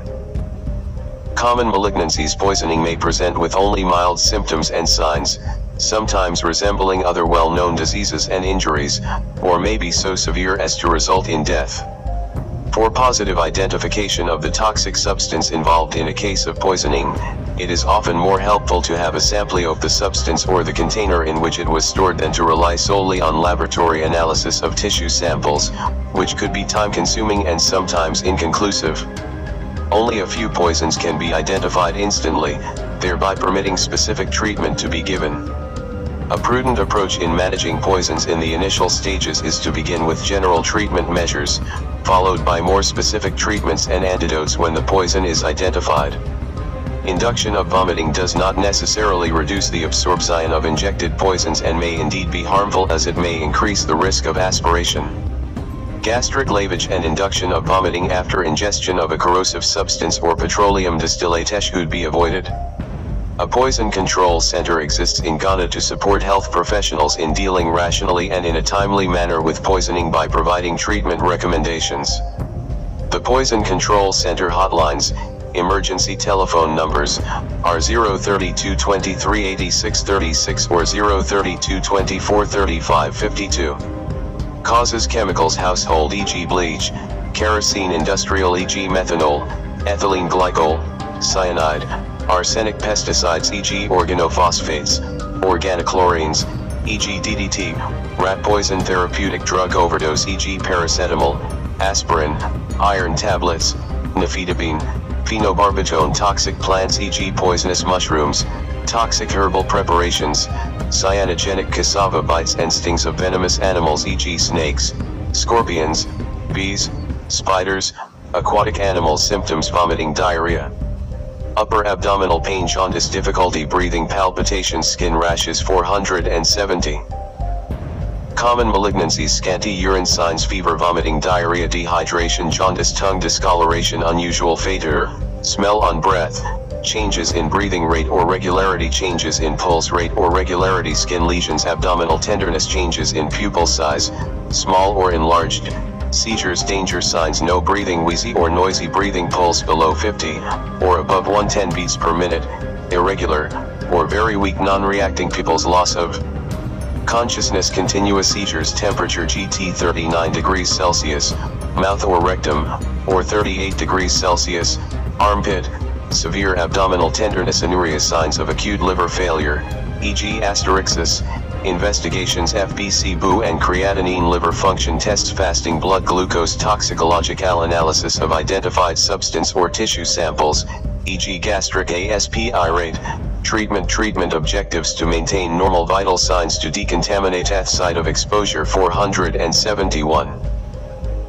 To prevent and reduce absorption, to enhance elimination, to relieve symptoms, to prevent further organ damage or impairment without delay. Non-pharmacological treatment: ensure airways are patent, remove contaminated clothing, if necessary wash chemical away from the skin with soap and a lot of water, if necessary perform nasogastric aspiration if airway is protected, carry out gastric lavage or aspiration within the first 1 hour after the event or later if it involves slow release or highly toxic substances. Detain the patient in the clinic or hospital for close and continuous observation, re-evaluation, and supportive and symptomatic treatment. Maintain and continuously monitor vital signs. Pharmacological treatment: initial management for hypoglycemia, glucose, 25 to 50 ml of 50% over 1 to 3 minutes. For opioid overdose: naloxone, adult 0.4 to 2 milligrams, repeat every 2 to 3 minutes, maximum of 10 milligrams, children 10 micrograms/kg stat,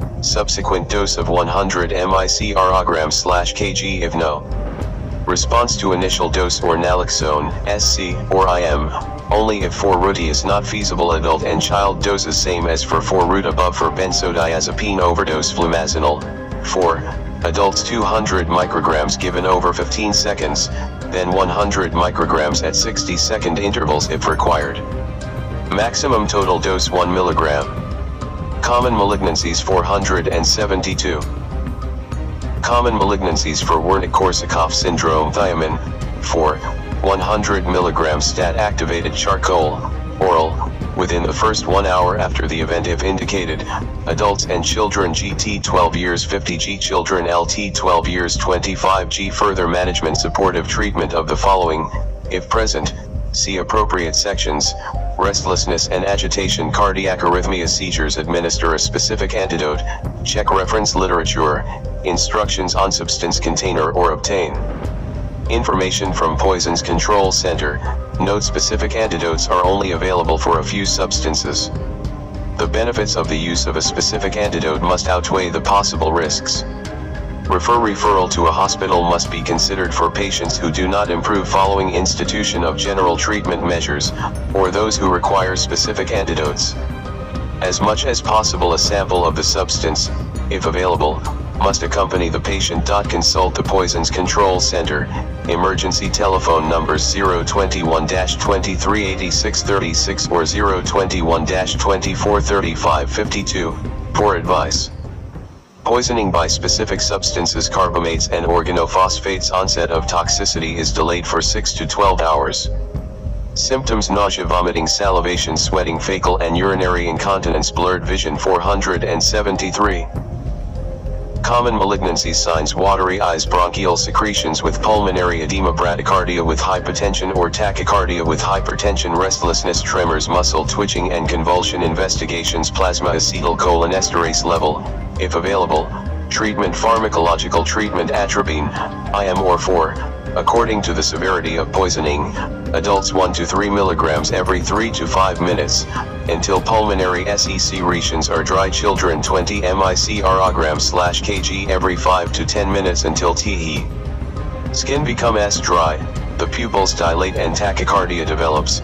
Pulse GT 100 BATS per minute. Diazepam, 4.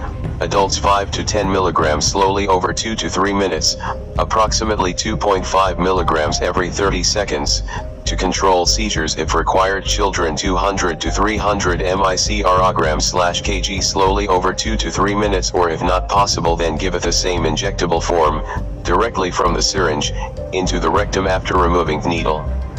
This may be repeated 10 minutes later if the fit continues. Organochlorine/chlorinated hydrocarbon insecticides, oily food and preparations enhance absorption of these substances and must be avoided. Symptoms: nausea, vomiting, diarrhea, headache, dizziness, dyspnoea. 474. Common malignancies: paresthesia, skin irritation, signs: confusion, tremors, muscle twitching, seizures, coma, hypotension, arrhythmia, respiratory depression, renal failure. Signs due to chronic exposure: anemia, enlarged liver, leukemia, depressed sperm count. Investigations: full blood count, liver function test. Treatment: pharmacological treatment, activated charcoal, oral, 25 to 100 g in water, 30 g per 240 ml water, for fluids, and monitor electrolyte/acid base. Oxygen ventilation. Diazepam, 4. Adults 5 to 10 mg slowly over 2 to 3 minutes, approximately 2.5 mg every 30 seconds, to control seizures if required. Children 200 to 300 micrograms/kg slowly over 2 to 3 minutes, or if not possible then giveth the same injectable form, directly from the syringe, into the rectum after removing the needle. This may be repeated 10 minutes later if the fit continues. Rat poison. Anticoagulants. The prolonged prothrombin time occurs within 24 hours and the maximum effect is from 36 to 72 hours. Coagulopathy may persist for 6 weeks to many months. 475. Common malignancy symptoms: nose bleeding, blood in sputum, gum bleeding, blood in urine, excessive vaginal bleeding, abdominal and back pain, headache. Signs: epistaxis, gum bleeding, hemoptysis, hematmesis, malarial stools, hematuria, hemothorax, multiple ecchymotic skin lesions, hypotension, intracranial bleeding, seizures and coma. Investigations: hemoglobin and hematocrit. Prothrombin time, PPT, or INR 6 hourly for 48 to 72 hours. Treatment: pharmacological treatment. Activated charcoal, oral, in a semi-liquid state. Adults 25 to 10 0g, children 25 to 50g. Phytomenadione, vitamin K1, oral, if PTT or INR is prolonged, 0.4 mg per kilogram, or phytomenadione, vitamin K1, slow 4, 0.2 milligrams per kilogram in saline/glucose in severe cases. Maintenance dose of 4 times the oral dose for 1.5 to 8 months. Fresh whole blood or packed cells and exchange transfusion as necessary. 476. Common malignancies in patients with active bleeding. Phytomenadione, vitamin K1, plus packed red blood cells and fresh frozen plasma. Soaps, bleaches and detergents. Symptoms: vomiting. Hematmesis may occur following large ingestion. Signs: vomiting. Investigations: blood electrolytes when large amount ingested. Upper gastrointestinal endoscopy when there is drooling. Dysphagia, pain or a large amount ingested, generally GT 5 milligrams per kilogram. Treatment: non-pharmacological treatment. Encourage drinking of copious amount of water or milk, to a maximum of 120 ml for a child and 240 ml for adults. To dilute substance. Pharmacological treatment: non-petroleum distillates. Systemic toxicity is unlikely from a pure petroleum distillate. Symptoms: nausea, vomiting, non-productive cough. Signs: tachycardia, atrial fibrillation, tachypnea, intercostal recession, rhonchi, coarse crepitations. Lethargy. 477. Common malignancies: irritability, central nervous system, depression. Investigations: full blood count, urine routine examination, electrocardiogram, ECG, chest X-ray after 6 hours. Treatment: non-pharmacological treatment. Assess the asymptomatic cases and detain for observation for 8 to 12 hours with the airway protected. A gastric aspiration is done only for highly toxic ones or those with very toxic additives. Pharmacological treatment: oxygen, nasally, as necessary. Antibiotics when febrile. Activated charcoal is for highly toxic ones or those with very toxic additives. Charcoal 25 to 50 g for children and 25 to 100 g for adults. Enema pyrethroids: these are present in 2 forms. Type I pyrethroid or permethrin contains no cyano group, whereas the type 2 pyrethroid, e.g. cypermethrin, deltamethrin, and fenvalerate, contain a cyano group. Type 2 pyrethroids are generally more toxic than type I pyrethroids. Symptoms: nausea and vomiting, diarrhea, burning sensation in the mouth, laryngitis, paresthesias, headaches, dizziness. Signs: type I pyrethroid poisoning, severe fine tremor, marked reflex hyperexcitability, sympathetic activation. 478. Common malignancies: paresthesia, thermal exposure, hyperthermia, type 2 poisoning, profuse watery salivation, coarse tremor, sympathetic activation, increased extensor tone, moderate reflex hyperexcitability, seizures. Paresthesia, thermal exposure, pulmonary edema. Coma. Treatment: non-pharmacological treatment. Monitor fluid status and serum electrolytes. Monitor arterial blood gases. Pharmacological treatment: activated charcoal. Adults 25 to 10 g, children 25 to 50 g. Diazepam, 4. Adults 5 to 10 milligrams slowly over 2 to 3 minutes, approximately 2.5 milligrams every 30 seconds, to control seizures if required. Children 200 to 300 micrograms/kg slowly over 2 to 3 minutes, or if not possible then giveth the same injectable form, directly from the syringe, into the rectum after removing the needle. This may be repeated 10 minutes later if the fit continues. Normal saline 0.9%. 4. For hypotension, antihistamines with or without beta agonists. For allergy, 479. Adverse drug reaction forms. Food and Drugs Board in strict confidence. A. Patient, age/date of birth, /name/folder number, gender, M, F, WT, KG hospital/treatment center. B. Details of adverse reaction and any treatment given, at a case spreadsheet when necessary, date of onset of reaction /date reaction stopped, C, outcome of adverse reaction, recovered, not yet recovered, unknown, did the adverse reaction result in any untoward medical condition? Yes, no, if yes, specify. Severity, death, life-threatening, disability, hospitalization, others, specify. D. Suspected product, S. Attack sampler product label if available, brand name, generic name, batch no. Expiry date, manufacturer, reason S for use, indication, daily dose, route of administration, date started, date stopped, was the product prescribed? Yes, no, source of drug, Was product reused/reapplied after detection of adverse reaction? Yes, no. Did adverse reaction reappear upon reuse/reapplication? Yes, no. 498. E. DRUGSTAKENWITHINLASTTHREEMONTHSPRIOR to a DVERSEREACTION including herbal medicines. Attach a separate sheet when necessary. Name of drug, daily dose, date started, date stopped, reasons for us. Attach all relevant laboratory tests/data. F. Details of reporter, name of reporter, address, profession, signature, tell, email, date, // For all questions relating to suspected adverse reactions, please call the Food and Drugs Board on landline 030 233 200/2235 100, mobile 024 4310 297, fax 030 2229 794, email drugsafety@fdbghana.gov.gh. Please return the completed form to the Technical Advisory Committee on Safety Monitoring, Food and Drugs Board, P.O. Box CT 2783, Cantonments, Accra, Ghana. This form can also be downloaded on the Food and Drugs Board's website, www.fdbghana.gov.gh. Please note that this report does not constitute an admission that the reporting medical professional or the suspected product caused or contributed to the event.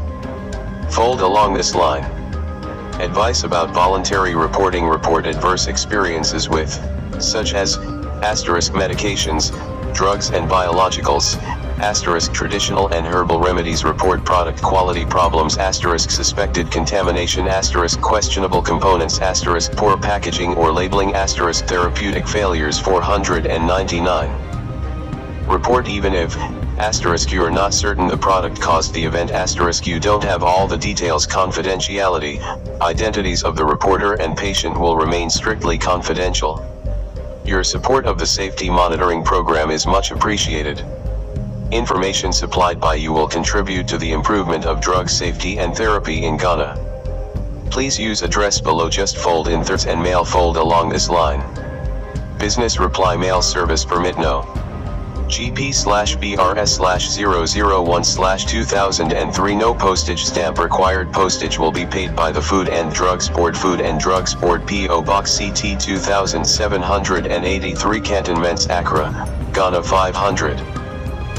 Other publications: Ghana Assessment of Medicines Procurement and Supply Management Systems in the Public Health Sector, A Country Report, 2009, Partners Mapping for Medicines Procurement and Supply Management in Ghana, 2009, Standard Treatment Guidelines, 2004, Ghana Essential Medicines List, 2004, National Drugs Policy, 2004, Code of Ethics and Standards of Practice for Traditional Medicines Practitioners in Ghana, 2003, Standards of Pharmaceutical Care for Health Institutions in Ghana, 2003, Increasing Access to Medicines, an Assessment and Policy Options for Ghana, 2003,